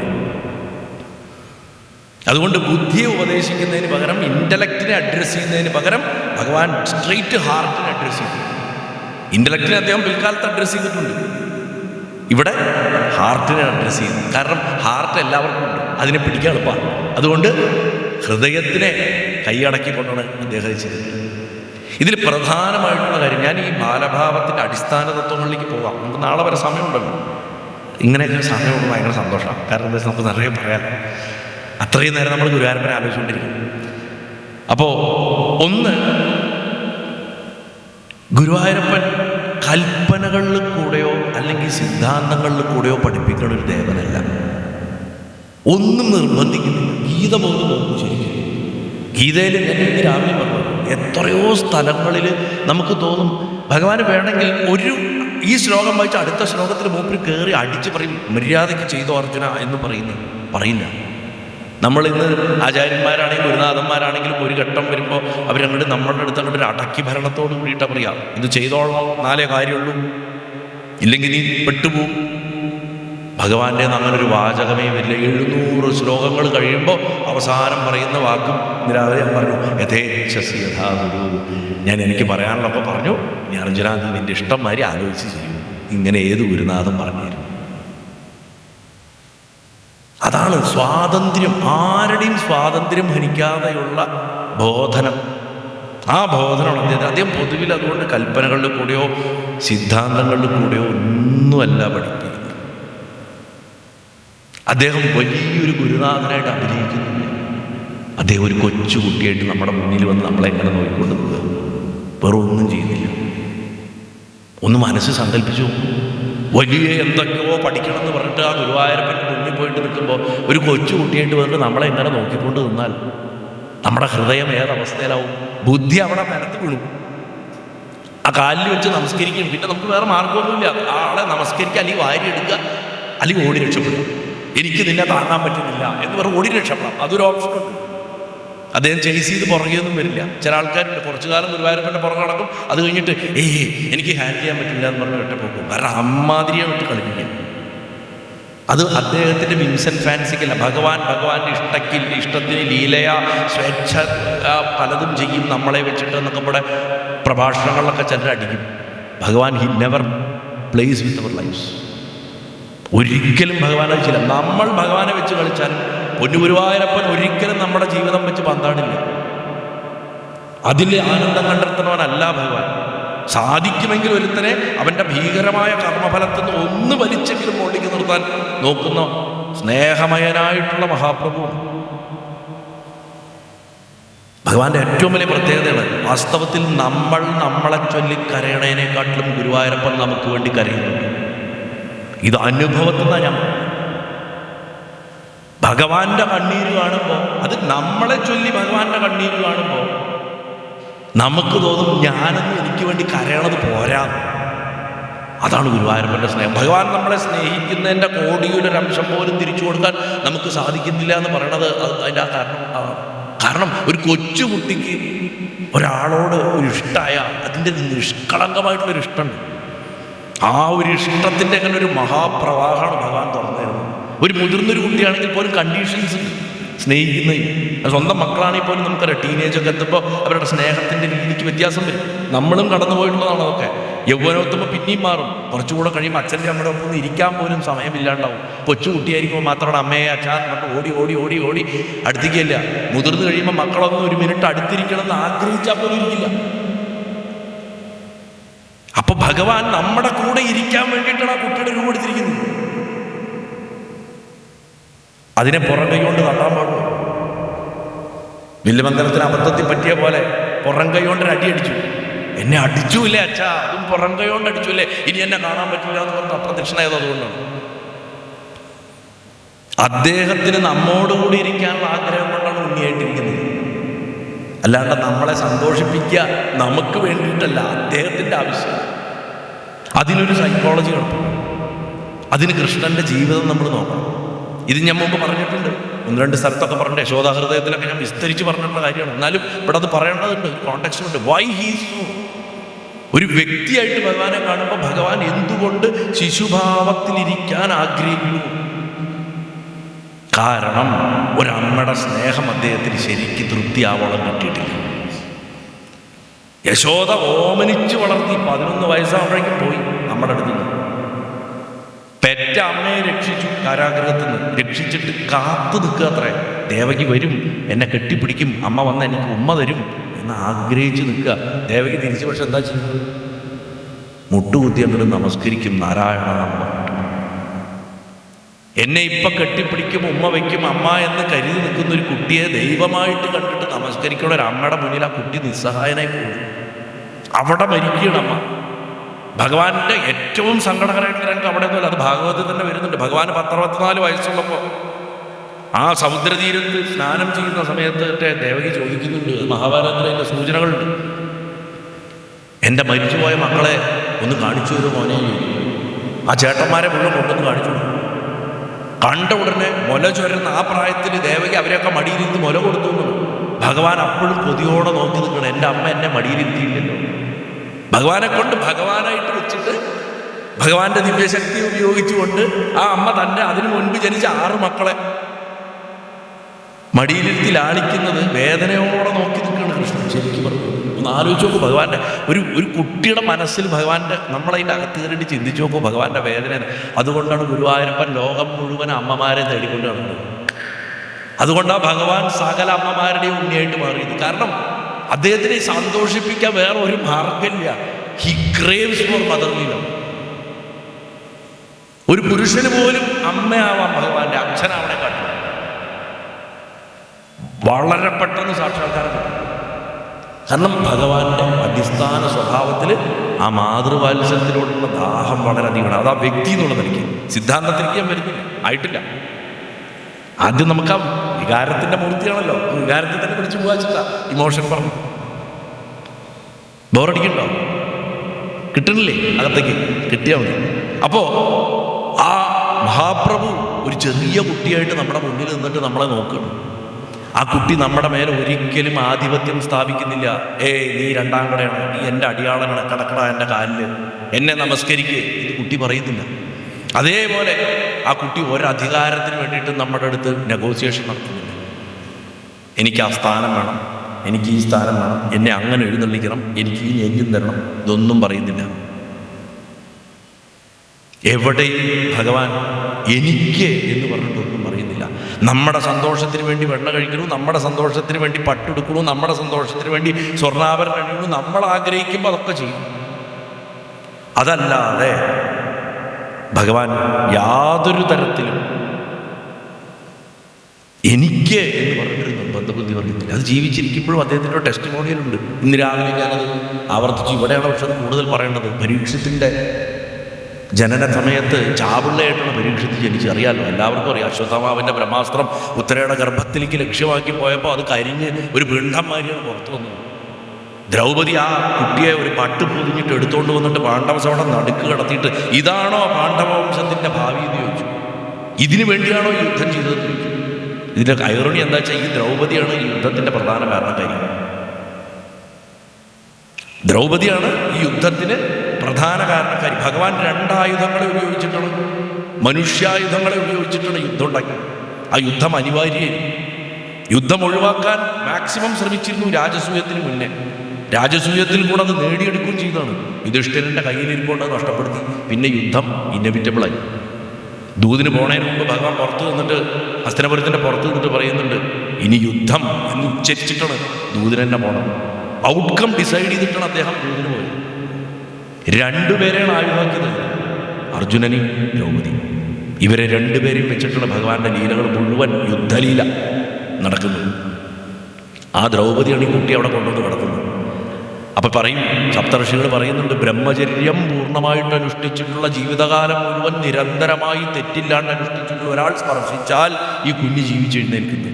ഭാഗവതത്തിൽ കഥ വേറെയാണ്, ഗർഭത്തിൽ ഭഗവാന്റെ ചൈതന്യം വന്ന് രക്ഷിച്ചു എന്നാണ് പറയുന്നത്. പക്ഷെ മഹാഭാരതം എപ്പോഴും കൂടുതൽ റിയലിസ്റ്റിക്കാണ്. കാരണം അത് യഥാർത്ഥത്തിൽ നടന്നതും. ഭാഗവതം ആധ്യാത്മിക ഭാഷയിലുള്ള മഹാഗ്രന്ഥമാണ്. അതിൽ അർത്ഥം കണ്ടെത്തണം. വായിച്ച കഥ അങ്ങനെ വിഴുങ്ങിയാൽ ഭാഗവതം ഒന്നും കിട്ടില്ല. ഭാഗവതത്തിൻ്റെ പ്രശ്നം അതാണ്. ഭാഗവതത്തിൻ്റെ പ്രശ്നമല്ല, നമ്മുടെ പ്രശ്നം. ഭാഗവതത്തിനെ കഥയായിട്ട് വിഴുങ്ങിയാൽ ഒന്നും കിട്ടില്ല. ഭാഗവതത്തിൻ്റെ അന്തരാർത്ഥം പിടിച്ചിട്ട് വേണം ഭാഗവതം ഉപാസിക്കാൻ. ഭാരതത്തിന് ആ പ്രശ്നമില്ല. ഭാരതം ഒരു അക്കൗണ്ടാണ്. ഉണ്ടായ സംഭവത്തിന് എഴുതി വെച്ച പോലെയാണ് പോയിരിക്കുന്നത്. ഭഗവാന്റെ മുഖത്തൊക്കെ എല്ലാവരും സപ്തർഷികളാണ് ഈ വിധി പറയുക. ബ്രഹ്മചര്യം അനുഷ്ഠിച്ചവൻ തൊട്ടാ കുട്ടി അടിക്കുന്നത്. എന്നിട്ട് അവർ തന്നെ ഉണ്ടായിട്ടില്ല. അവർ പോലും പോയിട്ട് തൊടാൻ ധൈര്യപ്പെടില്ല. ആ സമയത്ത് ദ്രൗപദി ഭഗവാനെ നോക്കിയിട്ട് സഖാവെ അങ്ങേക്ക് ചെയ്തൂടെ എന്ന് ചോദിക്കും. അവർ അന്യോന്യം സഖീതും സഖാവെന്നാണ് വിളിച്ചത്. ഭഗവാൻ എഴുന്നേറ്റ് വന്ന് ആ കുഞ്ഞിൻ്റെ അടുത്ത് നിന്നിട്ട് പറയുന്ന ഒരു ചെറിയൊരു പ്രസംഗം പോലെ ഉണ്ട്. ഒരു 2-3 വരികളാണ് അതിൽ പറയണ പ്രധാന പോയിന്റ്. ഞാൻ എൻ്റെ അമ്മാവൻ കംസനെ വധിച്ചത് എൻ്റെ അച്ഛനെയും അമ്മയും അവൻ തടവിലാക്കുകയും എൻ്റെ സഹോദരങ്ങളെ കൊല്ലുകയും ചെയ്തത് കൊണ്ടല്ല എങ്കിൽ, അതായത് എൻ്റെ വ്യക്തിപരമായിട്ടുള്ള പ്രതികാരത്തിനല്ല എങ്കിൽ, ധർമ്മത്തിന് വേണ്ടിയിട്ടാണ് ഞാൻ എൻ്റെ സ്വന്തം അമ്മാവനെ കൊന്നത് എന്നുണ്ടെങ്കിൽ, ജീവിതത്തിൽ ഇന്നേ വരെ ഞാൻ എനിക്ക് വേണ്ടി എന്ന് പറഞ്ഞിട്ട് ഒന്നും ചെയ്തിട്ടില്ല എങ്കിൽ ഈ കുഞ്ഞ് ജീവിച്ചിട്ട് ഇങ്ങനെ പറയാൻ എത്ര പേർക്ക് ധൈര്യമുണ്ട്? അവിടെ എന്താ ഭഗവാൻ ദിവ്യശക്തി ഉപയോഗിച്ച് മന്ത്രവാദം ഉപയോഗിച്ചിട്ട് തൊട്ടിട്ട് എണീപ്പിച്ചാണെന്ന വിചാരം വെറുതെ ഒരു ഡയലോഗ് അടിച്ചിട്ട് സത്യവാക്കണം. ആ പറഞ്ഞ് കാലിൽ തൊട്ട നിമിഷം കുഞ്ഞിൻ്റെ കാലങ്ങടെ ഇളകിയത് ജീവൻ അവിടെ വരും. അതാണ് ഭഗവാന്റെ സത്യം. തനിക്ക് വേണ്ടിയിട്ട് ഒന്നും ഗുരുവായൂരപ്പൻ വേണ്ട, ഇന്നും വേണ്ട. അതൊക്കെ നമ്മുടെ സന്തോഷത്തിന്. ഞാൻ മുമ്പ് പറഞ്ഞിട്ടുണ്ടല്ലോ, അരഞ്ഞാണം കൊണ്ട് കൊടുത്തൊരു സ്ത്രീക്ക് കഴുത്തിൽ നെക്ലസ് ആയിട്ട് ഇട്ടിട്ട് നിന്ന് കാണിച്ചു കൊടുത്തത്. അതിനുവേണ്ടി മുമ്പൊരു പുണ്യാഹം നടത്തി. അങ്ങനത്തെ ആളാണ് ഈ കഴിഞ്ഞ കുറച്ച് കാലങ്ങൾക്ക് മുമ്പുണ്ടായത്. അപ്പോൾ അധികാരത്തിനും വിലപേശില്ല, ആധിപത്യം സ്ഥാപിക്കുന്നു. ആ കുട്ടിയുടെ മുന്നിൽ നിൽക്കുമ്പോൾ നമ്മുടെ ഉള്ളിൽ സട്ടിലായിട്ട് എന്തോ സംഭവിക്കും. മനസ്സിൽ ഇപ്പം തന്നെ ഒന്ന് നിർത്തി നോക്കും. എന്തോ ഒരു പരിവർത്തനം എന്തോ ഒന്ന് സംഭവിക്കും.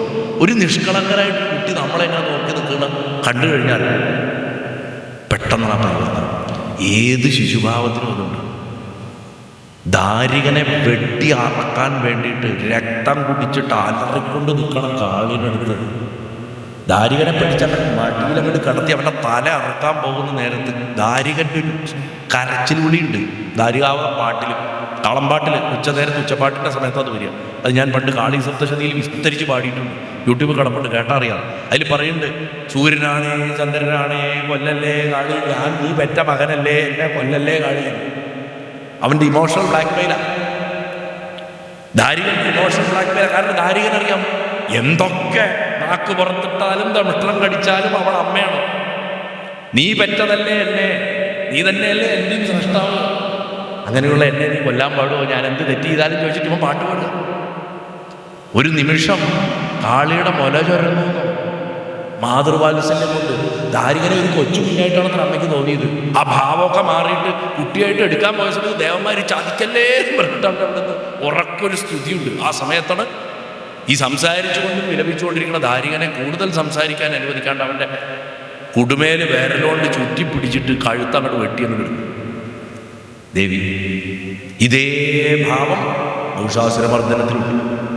മഹിഷാസുരമർദ്ദനത്തിൻ്റെ മനോഹരമായിട്ടുള്ളൊരു ചിത്രത്തിൽ സുദർശനം കൊണ്ട് കഴുത്തറുത്തു എന്നാണ് ദേവി ഭാഗവതം പറഞ്ഞത്. നമ്മൾ ചിത്രങ്ങളിൽ ശൂലം കൊണ്ട് കുത്തനെ കാണുന്നത്. ദേവി ഭാഗവതം പറഞ്ഞ സുദർശനം കൊണ്ട് കഴുത്തറുത്തു എന്നാണ്.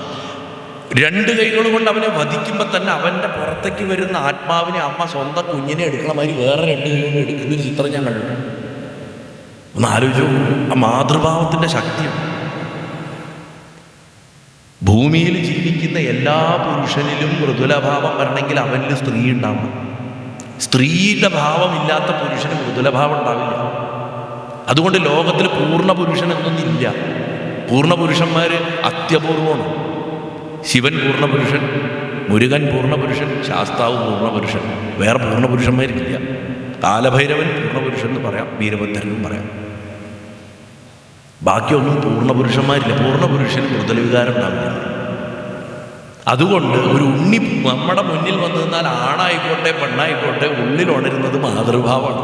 പിതൃഭാവം നമ്മളതിനെ പേരിട്ട് വിളിക്കും എന്ന് മാത്രം. അമ്മയെപ്പോലെ തന്നെയാണ് ആ കുഞ്ഞിനോട് തോന്നുന്നത്. അങ്ങനെ തോന്നുന്നു. അതാണ് പുരന്ദരാസം പറഞ്ഞത്. ജഗതോദ്ധാരണ പ്രസിദ്ധമായിട്ടുള്ള പാട്ടല്ലേ, എത്ര പേർക്ക് അറിയാം? കുറേ പേരല്ലേ, നമുക്കൊക്കെ അറിയുന്ന ഒരു പാട്ടല്ലേ. ജഗതോദ്ധാരണ അടിസിതലേ യശോദേ. ജഗത്തിനെ ഉദ്ധരിക്കണമെന്താ യശോദര കൂടെ മണ്ണ് കളിക്കുന്നു. അപ്രമേയനായിട്ടുള്ളവൻ, അണോരണീയനായിട്ട് അനുവിനെക്കാട്ടിലും ചെറുതായിട്ടുള്ളവൻ, മഹതോമഹ്യൻ ഏറ്റവും വലുതിനെക്കാട്ടിലും വലുതായിട്ടുള്ളവൻ ഇതാ മണ്ണിൽ കളിക്കണം യശോദര കൂടെ. ഇത് പാടാൻ പുരന്ദരദാസന് സാധിക്കണമെങ്കിൽ പുരന്ദരദാസന്റെ അകത്തൊരു യശോദ ഉണ്ടാവണം, അല്ലാണ്ട് സാധിക്കുമോ? സാധിക്കില്ല. സൂർദാസനും തുക്കാറാമനും ഒക്കെ ഉള്ളിലതുണ്ടായിരുന്നു. ഈ മാതൃഭാവത്തോടു കൂടിയാണ് അവരൊക്കെ ഭഗവാനെ നോക്കിക്കൊണ്ടിരിക്കുന്നത്. അപ്പോൾ ഇവിടെ when you stand before a child something certain happens. അത് 100% ഷുവറാണ്. എന്തോ ഒരു മാറ്റം വരും. അതെന്താ? എന്തിനേയും നിയന്ത്രിക്കാനുള്ള, കൺട്രോൾ ചെയ്യാനുള്ള നമ്മുടെ വാസന ദുർബലവാദ്യം. അതുകൊണ്ടാണ് മന്ത്രവാദികൾക്കൊന്നും ഉണ്ണിക്കണ്ണനെ വലിയ ഇഷ്ടമല്ല. കാരണം മന്ത്രവാദം എന്ന് പറഞ്ഞാൽ തന്നെ ആ ദേവതയെ മന്ത്രം കൊണ്ട് നിയന്ത്രിച്ച് എൻ്റെ ചൊൽപ്പിടിക്ക് നിർത്തി എനിക്ക് വേണ്ട കാര്യങ്ങൾ ചെയ്യിപ്പിക്കുക എന്നുള്ളതാണ് മന്ത്രവാദം. മന്ത്രവാദത്തിൽ ഭക്തിയല്ലല്ലോ, യജമാനഭാവം, മൂർത്തിക്ക് വേലക്കാരൻ്റെ ഭാവം. ഇതാണല്ലോ. നിയന്ത്രിക്കാനുള്ള വാസന ദുർബലപ്പെടും. നമ്മളൊക്കെ കൺട്രോൾ ഫ്രീക്സാണ്. നമുക്കൊക്കെ മറ്റുള്ളവരെ നിയന്ത്രിക്കണം. നമ്മൾ പറഞ്ഞ വഴിക്ക് കാര്യങ്ങൾ വരണം, അല്ലേ? ഒരു കുട്ടിയെ നിയന്ത്രിക്കുക പറഞ്ഞാൽ എന്താ ചില്ലറ പണിയാണ്? അല്ല, അതാണ് കുട്ടി. അവിടെ ആ ഭാവത്തിൽ നമ്മുടെ ഉള്ളിൽ എന്തിനേയും എൻ്റെ വരുതിക്ക് നിർത്തണം എന്നുള്ള ആ വാസന ആദ്യം ഭഗവാൻ ഇല്ലാതാക്കണം. ശരിക്കു പറഞ്ഞാൽ ഭഗവാന്റെ ബാലഭാവത്തിൻ്റെ ഉപാസന ഇത് നമുക്ക് തരുന്നില്ലെങ്കിൽ, ഈ ഫസ്റ്റ് ക്വാളിറ്റി തരുന്നില്ലെങ്കിൽ ഉറപ്പിച്ചോളൂ നമ്മുടെ ഉപാസന ശരിക്കുള്ള വഴിക്കല്ല. ഉണ്ണിയെയാണ് നമ്മൾ ഉപാസിക്കുന്നതെങ്കിൽ, ഉണ്ണിയാണ് നമ്മൾ പ്രാർത്ഥിക്കണമെന്നുണ്ടെങ്കിൽ നമ്മുടെ ഉള്ളിൽ അപ്പോഴും എന്തിനേയും നിയന്ത്രിക്കാനുള്ള ടെൻഡൻസീസ് വരുന്നുണ്ടെങ്കിൽ ഉറപ്പിക്കാൻ നമുക്ക് നമ്മൾ പോണ വഴി കറക്റ്റായിട്ടില്ല. അത് കറക്റ്റാണെങ്കിൽ ഉള്ളിൽ ആ ഭാവം വരില്ല. എന്തും ഞാൻ പറയണ മാതിരി നടക്കണം എന്നുള്ള രാഗം അത് വരില്ല. അപ്പോൾ അത് നടക്കാതെ വന്നാൽ ഉണ്ടാവുന്ന രോഷമായിട്ടുള്ള ദ്വേഷവും വരില്ല. രാഗവും ഉണ്ടാവില്ല, ദ്വേഷവും ഉണ്ടാവില്ല. ആദ്യം തന്നെ മൂപ്പർ അതിനെ അങ്ങോട്ട് കട്ടി. ഇതാണ് അതിൻ്റെ ഏറ്റവും വലിയ ഗിഫ്റ്റ്. രണ്ടാമത്തത്, ട്രാൻസാക്ഷൻസ് നടത്താനുള്ള ടെൻഡൻസി. ഞാൻ നിനക്കിത് തരാം, നീ എനിക്കിത് തരാം. സത്യം പറഞ്ഞാൽ ഗുരുവായൂരപ്പ ഞാൻ നിനക്ക് വെണ്ണ തരാം, നീ എനിക്ക് നടത്തിത്താന്ന് പറയണം. അവിടെ അത് അവസാനിച്ചു. പറയണം, അവിടെ അവസാനിച്ചു. കണ്ണാ സന്തോഷമായിട്ട് വെണ്ണ കഴിക്കുക, പറഞ്ഞ് കൊടുക്കുക, ഉണ്ടാതെ വരിക. അവിടെ ഉള്ളൂ. ഒരു കുട്ടിയുടെ, നമ്മൾ സ്വന്തം കുട്ടിയോട് കാര്യം നടത്താനാണ് നമ്മൾ നമ്മുടെ സ്വന്തം മക്കളോട് പോലും ട്രാൻസാക്ഷനിലാക്കണോ കാര്യങ്ങൾ, ഇടപാടുകളാക്കണോ, അവിടെ കച്ചവടം, അവിടെ ഹൃദയബന്ധം മുറിഞ്ഞു. ആ ഹൃദയബന്ധം മുറിക്കാതിരിക്കാനുള്ളതാണ് യഥാർത്ഥത്തിലുള്ള ശിശുഭാവത്തിൽ ഭഗവാനെ നമ്മൾ കാണാൻ ശീലിച്ചാൽ ഇടപാടുകളായിട്ട് കാര്യങ്ങൾ നടത്താനുള്ള നമ്മുടെ ടെൻഡൻസി കുറയ്ക്കും. ഇപ്പം ആദ്യം കൺട്രോൾ ചെയ്യാനുള്ള ടെൻഡൻസി കുറയ്ക്കും. രണ്ട്, ഇടപാടുകളാക്കിയിട്ട് ട്രാൻസാക്ഷനിലാക്കാനുള്ള നമ്മുടെ ടെൻഡൻസി അധികം കുറയ്ക്കും. മൂന്നാമത്, നമ്മൾ എന്ത് അഹങ്കാരം കാണിച്ചെന്നാലും ഈ കുട്ടിയുടെ മുന്നിൽ എന്ത് അഹങ്കാരം കാണിക്കാനാണ്? ഒരു കൊച്ചു കുട്ടിയുടെ മുന്നിൽ നമ്മൾ എന്ത് അഹങ്കാരം കാണിക്കാനാണ്? ഇപ്പം ഞാൻ, പലർക്കും അറിയാം, ഞാൻ സിനിമയിൽ നിന്ന് വരുമ്പോഴാണ്. സിനിമയിൽ അഹന്തയുടെ അവസാന വാക്കായിട്ട് ചില മഹാത്മാക്കളുണ്ട്, വലിയ ആൾക്കാരാണ്. ഞാൻ ധാരാളം വർക്ക് ചെയ്തിട്ടുള്ളവരാണ്.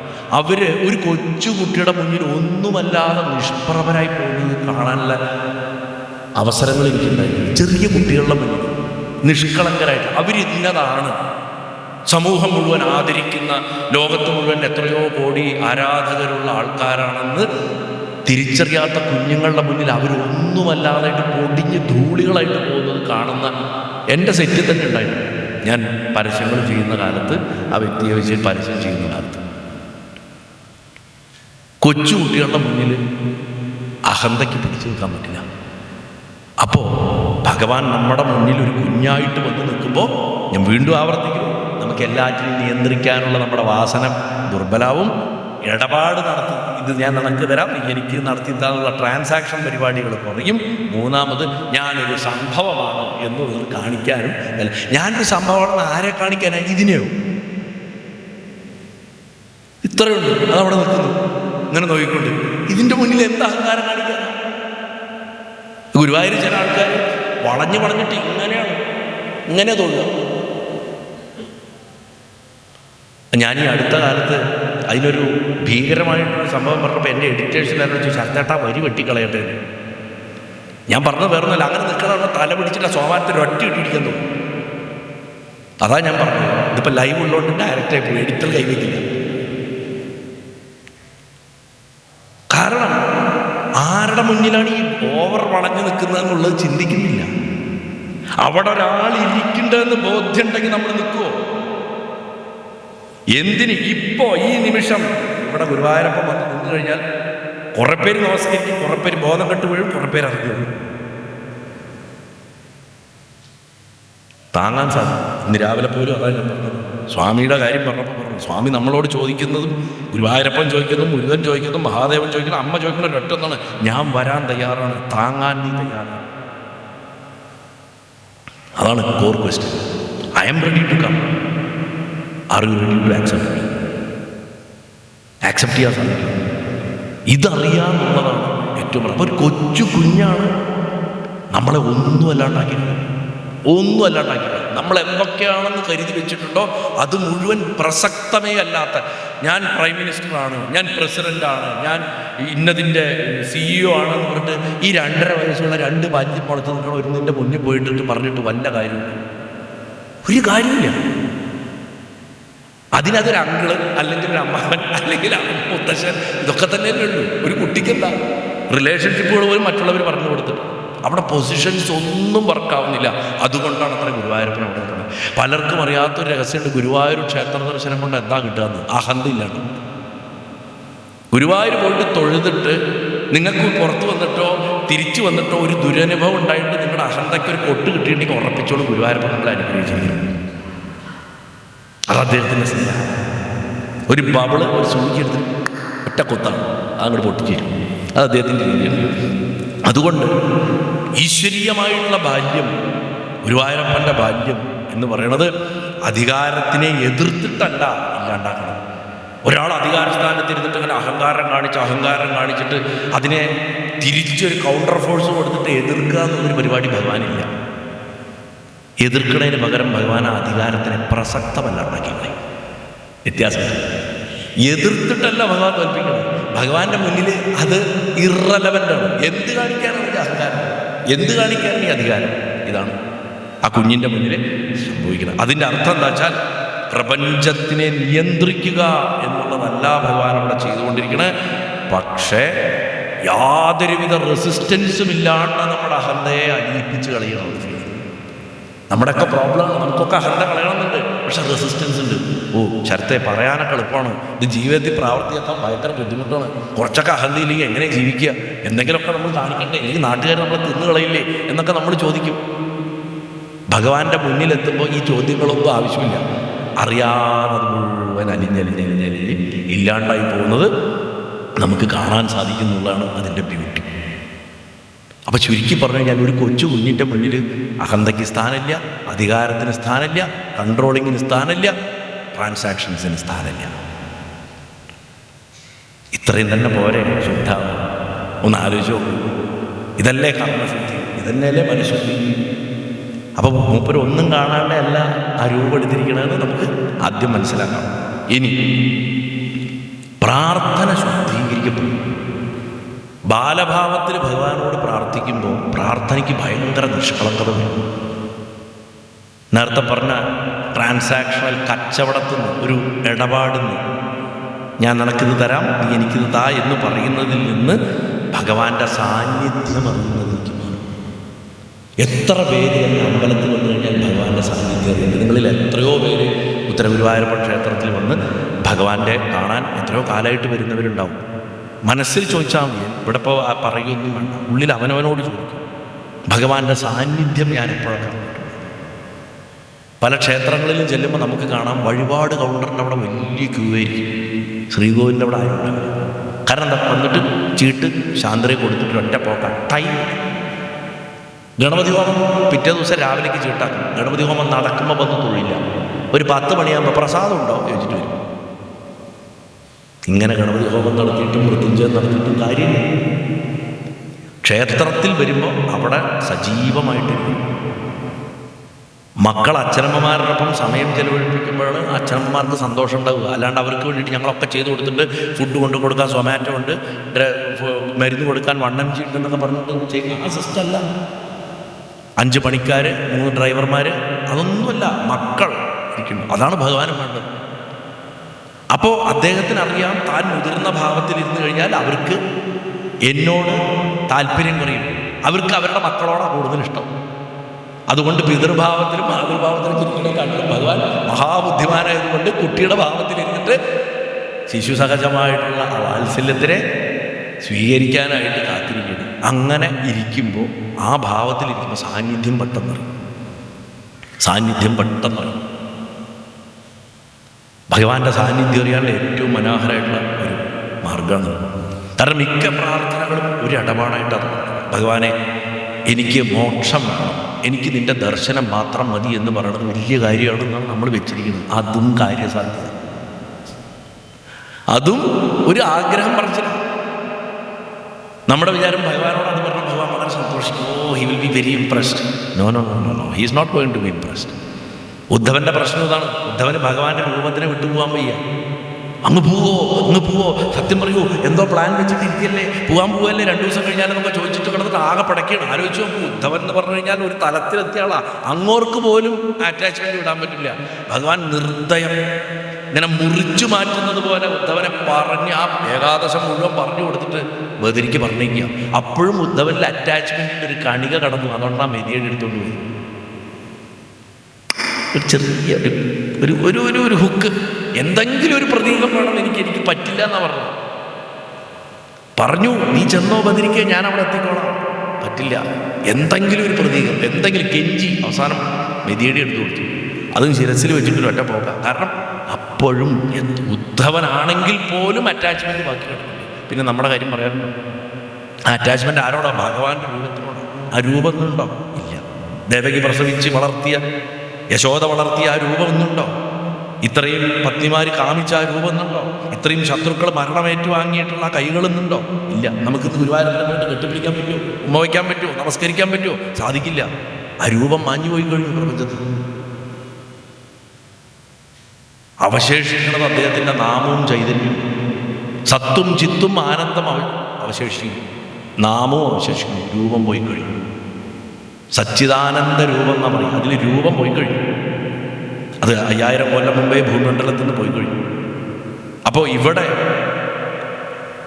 ഭഗവാന്റെ അടുത്ത് നമ്മൾ ചെന്നിട്ട് പ്രാർത്ഥിക്കും. ഗുരുവായൂർ പ്രത്യേകിച്ച്, ഗുരുവായൂർ പ്രത്യേകമായിട്ട് പറയുന്നത്, ഗുരുവായൂരപ്പനുള്ള ദേവത വിശേഷമൂർത്തിയാണ്. നമ്മൾ പ്രാർത്ഥിച്ചാലും ചില സമയത്ത് ഭഗവാന്റെ ഭാഗത്തുനിന്ന് സൈലൻസ് ആയിരിക്കും ഫലം, നിശബ്ദത.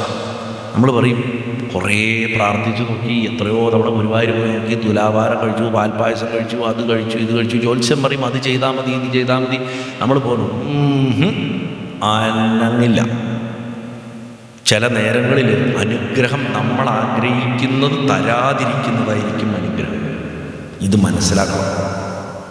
ഭഗവാന്റെ അടുത്ത് പ്രാർത്ഥിക്കുമ്പോൾ, പ്രത്യേകിച്ച് ഗുരുവായൂരപ്പൻ്റെ അടുത്തും ഭഗവതിയുടെ അടുത്തും പ്രാർത്ഥിക്കുമ്പോൾ ഞാൻ എപ്പോഴും പറയാറുണ്ട്, ഏത് ദേവതയോടാണെങ്കിലും നല്ലതാണ്. ഭഗവാനെ, എനിക്കിങ്ങോട്ടൊരു ആഗ്രഹമുണ്ട്, ഇതിനെനിക്ക് അർഹതയുണ്ടെങ്കിൽ, ഇത് എനിക്ക് ഹിതമാണെങ്കിൽ നടത്തി തന്നെ എന്നാണ് പറയുന്നത്.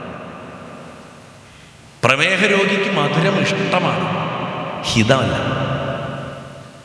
പ്രമേഹ രോഗി വേണ്ടി എനിക്ക് മൈസൂർ പാവ് വേണമെന്ന് പറഞ്ഞു കഴിഞ്ഞാൽ ഇഷ്ടമാണ് ഭഗവാനെ, അത് തരണം പറഞ്ഞാൽ ഭഗവാൻ ചിലപ്പോൾ എടുത്തു തരും. അതുകൊണ്ട് പിന്നീട് ദുരിതമുണ്ടാവും. ഭഗവാനെ എനിക്ക് ഹിതമായിട്ടുള്ളത് ആണെങ്കിൽ തന്നാൽ മതി. ഭഗവാൻ പറയും വേണ്ട, നിനക്ക് ഷുഗർ ഉണ്ട്, ഞാൻ തരില്ല. അതുകൊണ്ട് കുറച്ചുകൂടെ കാലം ചിലപ്പോൾ ജീവിച്ചിരിക്കാൻ പറ്റും. ഇപ്പം കുഞ്ഞുങ്ങളില്ല എന്ന് പറഞ്ഞിട്ട് പോയിട്ട് ഭയങ്കരമായി പ്രാർത്ഥിച്ച് ഭഗവാനെ മന്ത്രം കൊണ്ട് മെരുക്കി പിടിച്ചു വാങ്ങും.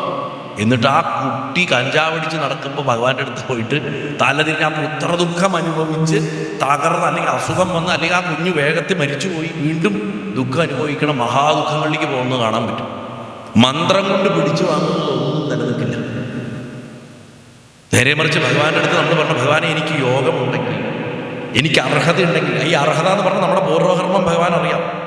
അവിടെ നമ്മൾ ഭഗവാന്റെ തലയ്ക്ക് തോക്ക് വെച്ചിട്ട് ഭഗവാനെ എനിക്ക് മര്യാദയ്ക്ക് തന്നോന്നൊരു വഴിപാടിൻ്റെ പേരിൽ ബ്ലാക്ക് മെയിൽ ചെയ്യുന്നില്ല. അവിടെ നമുക്ക് നന്മ ആഗ്രഹിക്കുന്ന ഒരു വ്യക്തിയായിട്ടാണ് ഭഗവാനെ നമ്മൾ കാണുന്നത്. അങ്ങനെ വേണം അപ്രോച്ച് ചെയ്യാനെന്ന്. അപ്പോൾ ഗുരുവായൂർ പൊതുവിൽ ഗുരുവായൂരപ്പൻ്റെ സ്വഭാവമുണ്ട്. ഗുരുവായൂരപ്പനെ നമ്മൾ എന്ത് വഴിപാട് കൊടുക്കാം എന്ന് പറഞ്ഞു കഴിഞ്ഞാലും ഭഗവാന്റെ മറ്റ് പല ക്ഷേത്രങ്ങളിലും ഉള്ളതുപോലെ ഭഗവാൻ അത്ര പെട്ടെന്ന് ചിലപ്പോൾ നമ്മുടെ പ്രയേഴ്സ് ആൻസർ ചെയ്യില്ല. ഒരിക്കലും ഒരു വ്യക്തി അയാൾ പ്രാർത്ഥിക്കുന്നതൊക്കെ ഗുരുവായൂരപ്പൻ നടത്തി കൊടുക്കുന്നുണ്ടെങ്കിലും അത് പുറത്തും പറയരുത്. ചില ആൾക്കാരുണ്ട്, നിങ്ങൾക്ക് അങ്ങനെയൊക്കെ ഉണ്ടാവും അനുഭവം, എനിക്കങ്ങനെയല്ല, ഞാൻ എന്ത് പ്രാർത്ഥിച്ചാലും എൻ്റെ ഗുരുവായൂരപ്പൻ തന്നിട്ടുണ്ടെന്ന് മേന്മയായിട്ട് പറയും. അതും അപകടം, സൂക്ഷിക്കണം. കാരണം അടുത്ത തവണ ചിലപ്പോൾ 8ൻ്റെ പണി മിണ്ടിപ്പോയി, മിണ്ടാതിരിക്കും. ഗുരുവായൂർ പ്രത്യേകിച്ച് കഴകത്തിലൊക്കെ ഉള്ളവർ പറയും, പണി ജോലി കഴിഞ്ഞ് സ്ഥലപ്പെട്ടോളം അത്ര പണ്ട് കാരണവന്മാർ പറയും, അമ്പലത്തിൻ്റെ അകത്ത് വെറുതെ കിടന്ന് തിരിയരുത്. ഗുരുവായൂർ നമ്മൾ ദർശനം കഴിഞ്ഞാൽ എത്രയും പെട്ടെന്ന് അവിടുന്ന് പോയിക്കോളണം. ഭഗവാൻ നമ്മൾ കരുതുന്നതിലപ്പുറം കർക്കശക്കാരനാണ്. ഒരു കുട്ടി കർക്കശക്കാരനായ എന്ത് സംഭവിക്കും? അത് ശരിക്കും അനുഭവിക്കാൻ സാധിക്കുന്നുണ്ട് ഗുരുവായൂർ. അതുകൊണ്ട് നമ്മൾ പലപ്പോഴും ചെയ്യുന്ന പ്രാർത്ഥനകൾ നമ്മൾ പ്രതീക്ഷിക്കുന്ന രീതിയിൽ ഉത്തരം കിട്ടില്ല. അപ്പം നമുക്ക് എന്തുണ്ടാവും? ഡിസ്ട്രസ്. ഇപ്പം നമ്മുടെ അടുത്ത് ചിലർ വന്ന് ഉപദേശം ചോദിക്കും, ചേട്ടാ അങ്ങനെ ചെയ്താൽ മതിയോ, ഇങ്ങനെ ചെയ്താൽ മതിയോ? അവർ ചോദിക്കുന്നത് തന്നെ അവർക്ക് മനസ്സിലൊരു ഉത്തരം ഓൾറെഡി ഉണ്ട്. അത് നമ്മൾ പറയണം. നമ്മൾ അതിന് വിരുദ്ധമായിട്ട് പറഞ്ഞാൽ പിന്നെ നമ്മൾ അവരുടെ ശത്രുവാണ്. ഈ ലോകത്തിൽ 99% ഉപദേശം ചോദിക്കാൻ വരുന്നവർക്ക് ഉള്ളിൻ്റെ ഉള്ളിൽ ഓൾറെഡി അവരൊന്ന് നിശ്ചയിച്ചിട്ടുണ്ടാവും. നമ്മളതിന് ഘടകവിരുദ്ധമായിട്ട് ഒരു നന്മ കാംക്ഷിച്ച് പറഞ്ഞു കൊടുത്താലും അവർക്കത് ആക്സെപ്റ്റ് ചെയ്യാൻ സാധിക്കും. ഇതാണ് മനുഷ്യൻ്റെ കപടത എന്ന് പറയുന്നത്. ഇത് ഭയങ്കര കപടത. ഇങ്ങനെയാണ് നമ്മൾ ഈ ഉപദേശം കൊടുക്കുന്നവർ ശത്രുക്കളെ ഉണ്ടാക്കുക. അതുകൊണ്ട് ഉപദേശിക്കാണ്ടിരിക്കുകയല്ലേ. നിനക്കെന്താ തോന്നുന്നത് അത് ചെയ്തോ. ഭഗവാന്റെ വിദ്യ യഥേച്ഛസി യഥാഗുരു. ബുദ്ധി ഭഗവാന്റെ നിന്ന് പഠിക്കേണ്ടതാണ്. കാര്യം പറഞ്ഞു കൊടുക്കുക. അപ്പോൾ അങ്ങനെയൊക്കെയാണ്, ഇത് ചെയ്യാണ്ടിരിക്കുന്നതാണ് നല്ലത്, എന്നാലും നിൻ്റെ ഇഷ്ടമായി ചെയ്യാം എന്ന് പറഞ്ഞിട്ട് ഒരു ഡിസ്ക്ലൈമർ വെച്ചേക്കണം. ഗുരുവായൂരപ്പൻ അതിൻ്റെ ദേവനാണ്. അതുകൊണ്ട് ഭഗവാൻ ചില നേരങ്ങളിൽ നമ്മുടെ പാട്ടിന് ഈവൻ സ്വന്തം വിൽ പവർ ഉപയോഗിച്ചിട്ട് എന്ത് ചെയ്യും എന്ന് നോക്കിക്കൊണ്ടിരിക്കും. അത് ഭഗവാന്റെ മടിയോ ഉദാസീനതയോ നെഗ്ലക്റ്റോ ഒന്നുമല്ല. ഒരിക്കലും ഗുരുവായൂരപ്പൻ എന്നെ നെഗ്ലക്റ്റ് ചെയ്തു. അദ്ദേഹം എല്ലാവരുടെ പ്രാർത്ഥനയും കേൾക്കട്ടെ. അദ്ദേഹത്തിന് ലോകത്തിൽ ഒരു കാര്യം അദ്ദേഹം ശ്രദ്ധിക്കാത്തുള്ളൂ, അവനവൻ്റെ കാര്യം. സ്വന്തം കാര്യം അദ്ദേഹം ശ്രദ്ധിക്കുന്നില്ല, ബാക്കി എല്ലാവരുടെ കാര്യം അദ്ദേഹം ശ്രദ്ധിക്കുന്നുണ്ട്. നമ്മുടെ മനസ്സ് ഉടനെ പറയും, ഭഗവാൻ എന്നോട് എന്തോ അനിഷ്ടമുണ്ട്, ഭഗവാന് വേറെ എന്നെക്കാളും ഇഷ്ടമുള്ള ആൾക്കാരുണ്ടാവും, അവരുടെയൊക്കെ സാധിപ്പിച്ചു കൊടുക്കും, എൻ്റെ ചെയ്തു തരുന്നില്ല. ഇത് നമ്മൾ മനുഷ്യ സഹജമായിട്ടുള്ള അസൂയയുടെയും ഈ എന്താ പറയുക കോംപ്ലക്സുകളുടെയും ഫലമായിട്ടാണ് പറയുന്നത്. വാസ്തവത്തിൽ ഭഗവാൻ ചെയ്യുന്നത് ഇത്രയേ ഉള്ളൂ, നമ്മുടെ വിലപേശുന്ന മനസ്സിനോട് സഹകരിക്കാൻ അദ്ദേഹത്തിന് ഇഷ്ടമില്ല. കാരണം വിലപേശണ മനസ്സിൽ ശുദ്ധിയില്ല. അദ്ദേഹത്തിൻ്റെ ആഗ്രഹം നമ്മൾ ശുദ്ധരാണ്. അതുകൊണ്ട് അദ്ദേഹം നമ്മൾ വിലപേശിയാൽ അതിനോട് സഹകരിക്കില്ല. ഗുരുവായൂരപ്പൻ്റെ അടുത്ത് ഒരു വലിയ ഒരു അതിസമ്പന്നൻ ഈ അടുത്ത കാലത്ത് അവിടെ ഒരാഗ്രഹം പറഞ്ഞു. ക്ഷേത്രവുമായിട്ട് ബന്ധപ്പെട്ട ആൾക്കാരുടെ അടുത്ത് എല്ലാവരെയും ഒഴിച്ചു നിർത്തിയിട്ട് എനിക്ക് ഒറ്റയ്ക്ക് നിന്ന് തൊഴണം ഗുരുവായൂരപ്പനെ. നമ്മുടെ ഇന്നത്തെ വ്യവസ്ഥിതി ആയതുകൊണ്ട് അത് വേണമെങ്കിൽ അവർ ചെയ്തും കൊടുക്കും. വേണമെങ്കിൽ ഗുരുവായൂരപ്പൻ്റെ വിഗ്രഹം കൊടുത്തു കൊടുക്കും, കൊണ്ടപ്പോൾ വീട്ടിലേക്ക് വരും. പക്ഷേ അന്നാ പറഞ്ഞു പോയ ആൾ ഇന്നീ നിമിഷം വരെ പിന്നെ ഗുരുവായൂർ ക്ഷേത്രത്തിൻ്റെ പടി ചവിട്ടാൻ സാധിച്ചില്ല. അദ്ദേഹം ഗുരുവായൂർ ക്ഷേത്രത്തിന് വേണ്ടി എന്തൊക്കെയോ ചെയ്തിട്ടുള്ള ആളാണെന്ന് പറയും. അതാണ് ഭഗവാനെ നമ്മൾ വിലക്കെടുത്താൽ സത്യഭാമയുടെ അവസ്ഥയാണ്. തുലാഭാരത്തിൻ്റെ കഥ മറക്കരുത്, ഒരിക്കലും ചെയ്യരുത്. ഭഗവാന് ദാരിദ്ര്യത്തിലാണ് ഭക്തനുണ്ടാവുക എന്നുള്ളതും വിഡ്ഢിത്തരാണ്, മറുവശമാണ്. സമ്പന്നന് ഭഗവാനില്ല എന്നൊക്കെ പറഞ്ഞത് നോൺസെൻസാണ്. ഭഗവാൻ ഇതൊന്നുമല്ല നോക്കണം, ഹൃദയശുദ്ധി മാത്രമാണ് ഭഗവാൻ നോക്കുന്നത്. ഭഗവാന് വേറെ വിഷയം പോകുന്നില്ല. അതുകൊണ്ട് ഒരു കുട്ടിയുടെ അടുത്ത് യുക്തി പറയാനോ കുട്ടിയുടെ അടുത്ത് പോയിട്ട് ലോജിക്ക് പറഞ്ഞിട്ട് വല്ല കാര്യമുണ്ടോ? കുട്ടിയുടെ അടുത്ത് ലോജിക്ക് പറഞ്ഞിട്ട് കാര്യമില്ല. ഭഗവാനെ എന്നാലും ഞാനത് ചെയ്തതല്ലേ, ഞാൻ ഇങ്ങനെയൊക്കെ ചെയ്തില്ലേ, എന്നിട്ട് നീ എന്താ എനിക്ക് ഇതൊരു കുട്ടിയുടെ അടുത്ത് പോയി പറഞ്ഞാൽ കുട്ടിക്ക് എന്ത് ലോജിക്ക്? നമ്മൾ മാക്സിമം കരഞ്ഞ് പറയും, അച്ഛനിങ്ങനെ കഷ്ടപ്പെട്ടില്ലേ, അമ്മ ഇങ്ങനെ ചെയ്തതില്ലേ, എന്നിട്ട് നീ എന്തിനാ ചെയ്തതെന്നൊക്കെ കുട്ടി ഇങ്ങനെ കൊണ്ടുവരും, അത്രേ ഉള്ളൂ. കുട്ടിക്ക് ഒന്നും ഉൾക്കൊള്ളാം. അതേപോലെയാണ് ഭഗവാൻ ബിഹേവ് ചെയ്യുക. ആ കുട്ടിയായിട്ട് ഒരിക്കലും ഉടമ്പടികൾ ഉണ്ടാക്കാൻ പറ്റില്ല, കരാറുകൾ ഉണ്ടാക്കാൻ പറ്റില്ല. അവിടെ നമ്മുടെ ആകെ ചെയ്യാവുന്ന കാര്യം ഇതേ ഉള്ളൂ, നമ്മൾ ഭഗവാന്റെ കൂടെ ഇരിക്കും. ഒരു കുട്ടിയുടെ കൂടെ ഇരിക്കും നമ്മൾ, അല്ലേ? കൂടെ ഇരിക്കുക ഫസ്റ്റ്. അതാണ് ഉപാസന, അടുത്തിരിക്കുക. ഗുരുവായൂരപ്പൻ്റെ അടുത്തിരിക്കാൻ പഠിച്ചാൽ ഇങ്ങനെ ഇരിക്കുക. ഭഗവാൻ നോക്കും, നമ്മൾ നോക്കുക, അടുത്തിരിക്കുക. അങ്ങനെ തന്നെ ഇരിക്കുക. വേറെ ഒരു ധ്യാനോ ജപമോ ഒന്നും വേണ്ട. അങ്ങനെ തെളിയാൻ തുടങ്ങുന്നത് അങ്ങനെ അടുത്തിരിക്കുക, കൂടെ ഇരിക്കുക.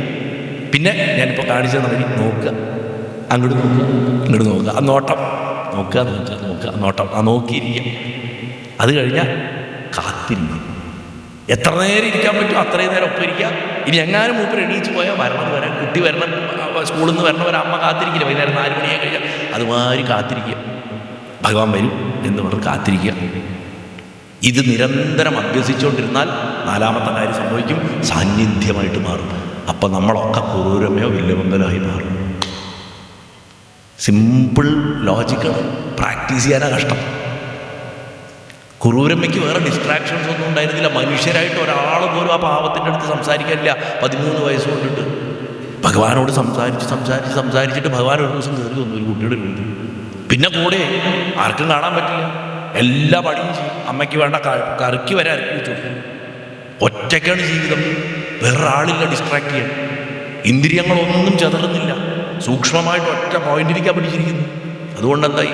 ദർശനം ഉണ്ടായി, സദാ ദർശനം, നിത്യദർശനം. വില്യമംഗലത്തിനും മാനവേദനും കുറൂരമ്മയ്ക്കും ഒറ്റ ഗുരുവാണ്. പലരും കരുതുന്ന മാതിരി വില്യമംഗലം അല്ല മാനവേദൻ്റെയും കുറൂരമ്മയുടെയും ഗുരു. ഇവർ 3 പേർക്കും ഈ വൃന്ദാവനത്തിൽ നിന്ന് വന്നൊരു വ്യവസായി സന്യാസി പ്രത്യക്ഷ ഗോപാല മന്ത്രം ഉപദേശിച്ചു കൊടുത്തു. ഭഗവാനെ പ്രത്യക്ഷമായിട്ട് കാണാൻ വേണ്ടിയിട്ടുള്ള മന്ത്രം. ആ മന്ത്രം 3 പേരും 3 തരത്തിലാണ് ചോദിച്ചത്. അതാണ്, നമുക്കൊരു യന്ത്രമോ മന്ത്രമോ കിട്ടിയിട്ട് കാര്യമില്ല, അത് ഉപയോഗിക്കാൻ അറിയണം. എങ്ങനെ ഉപയോഗിക്കുന്നതനുസരിച്ച്. കുറൂരമ്മ പറഞ്ഞത് സദാ കൂടെ ഉണ്ടാവണം, എപ്പോഴും എനിക്ക് കാണാൻ പറ്റണം. അങ്ങനെ ജപിച്ചത് അങ്ങനെ തന്നെയാണ്. വില്യമംഗലം പറഞ്ഞു ആഗ്രഹിക്കുമ്പോൾ കാണാൻ പറ്റണം, എനിക്ക് ആഗ്രഹമുള്ളപ്പോൾ കാണാൻ പറ്റണം, ആഗ്രഹിക്കുമ്പോഴൊക്കെ പറ്റണം. മാനവേദം പറഞ്ഞു ഭഗവാനെ എനിക്ക് എന്ത് അർഹതയുണ്ടെന്ന് എനിക്കറിയില്ല, എനിക്ക് ഒരു പ്രാവശ്യം ഒന്ന് കാണാൻ പറ്റിയത്. അതാണ് ആ കൂട്ടമ്പലത്തിൻ്റെ അവിടെ കണ്ടതും, മയിൽപ്പീലി ഇട്ടിട്ട് അപ്രത്യക്ഷനായി പോയി. ഒരേ മന്ത്രത്തിൻ്റെ 3 റിസൾട്ടാണ്. ആലോചിച്ചു, 3 ബാലഭാവം, 3 ബാലഭാവം. അതുകൊണ്ട് ഭഗവാന്റെ കൂടെ ഇരിക്കാൻ പഠിക്കുക, ഭഗവാനെ നോക്കി നിൽക്കുക, കാത്തിരിക്കുക, സാന്നിധ്യം അങ്ങനെ അനുഭവിക്കണം. അപ്പോൾ എന്താവും? അങ്ങനെ വരുന്ന സമയത്ത് പതുക്കെ പതുക്കെ പതുക്കെ നമ്മൾ ഈ ഡിമാൻഡ് ഇങ്ങനെ കലവില വരി ഈ പറഞ്ഞുകൊണ്ടിരിക്കുന്ന പ്രാർത്ഥനകളൊക്കെ നിശബ്ദമായിട്ട് നമ്മൾ പോലും അറിയാത്തൊരു സൈലന്റ് റെവല്യൂഷൻ നമ്മുടെ ഉള്ളിൽ നടക്കും, ഒരു നിശബ്ദ വിപ്ലവം. ഒന്നെന്താ? ആദ്യം നമ്മുടെ ആവശ്യങ്ങളിൽ നിന്ന് ഭഗവാനെ ഒരു ATM പോലെ അല്ലെങ്കിൽ ഒരു സൂപ്പർ മാർക്കറ്റ് പോലെ കാണുന്നതെന്ന്. ദാമ്പത്യ ഐക്യമത്യ പുഷ്പാഞ്ജലി, പരീക്ഷ ജയിക്കാൻ സാരസ്വത പുഷ്പാഞ്ജലി, ആ പുഷ്പാഞ്ജലി, ഈ പുഷ്പാഞ്ജലി, ഈ തുലാഭാരം, ഇതിൻ്റെ സൂപ്പർ മാർക്കറ്റാണ്. ഒരു ക്ഷേത്രത്തിൻ്റെ നടത്തിപ്പിൽ ഇതൊക്കെ ആവശ്യമാണ്, അതൊക്കെ ചെയ്യണം, വേണ്ടെന്നല്ല, ഭാവമാണ് ഞാൻ പറയുന്നത്. ഈ വഴിപാടുകളൊക്കെ ചെയ്യുമ്പോഴും അകത്തുണ്ടാവേണ്ട ഭാവമാണ് പ്രധാനം. അതുകൊണ്ട് ആദ്യം സംഭവിക്കുക, ഭഗവാൻ ഒരു കൊച്ചുകുട്ടിയായിട്ട് നമ്മൾ അടുത്തിരുത്തുമ്പോൾ ആ പൊന്നു ഗുരുവായൂരപ്പൻ നമ്മുടെ മനസ്സിലെ ആവശ്യങ്ങളിൽ നിന്ന് നമ്മളെ ആദ്യം അദ്ദേഹത്തിൻ്റെ സാമീപ്യത്തിലേക്ക് ശ്രദ്ധ മാറ്റിക്കും. അതുവരെ നമുക്ക് ആവശ്യങ്ങളുടെ ശ്രദ്ധ, ഇത് പ്രാർത്ഥിച്ചിട്ടുണ്ട്, നടക്കുമോ ഇല്ലയോ, എത്ര ദിവസത്തിൽ നടക്കും? ആദ്യം ചോദിക്കും, മേശാന്തിയോട് ചോദിക്കും, ഈ വഴിപാട് കഴിച്ചാൽ എത്ര ദിവസത്തെ കാര്യം നടക്കും?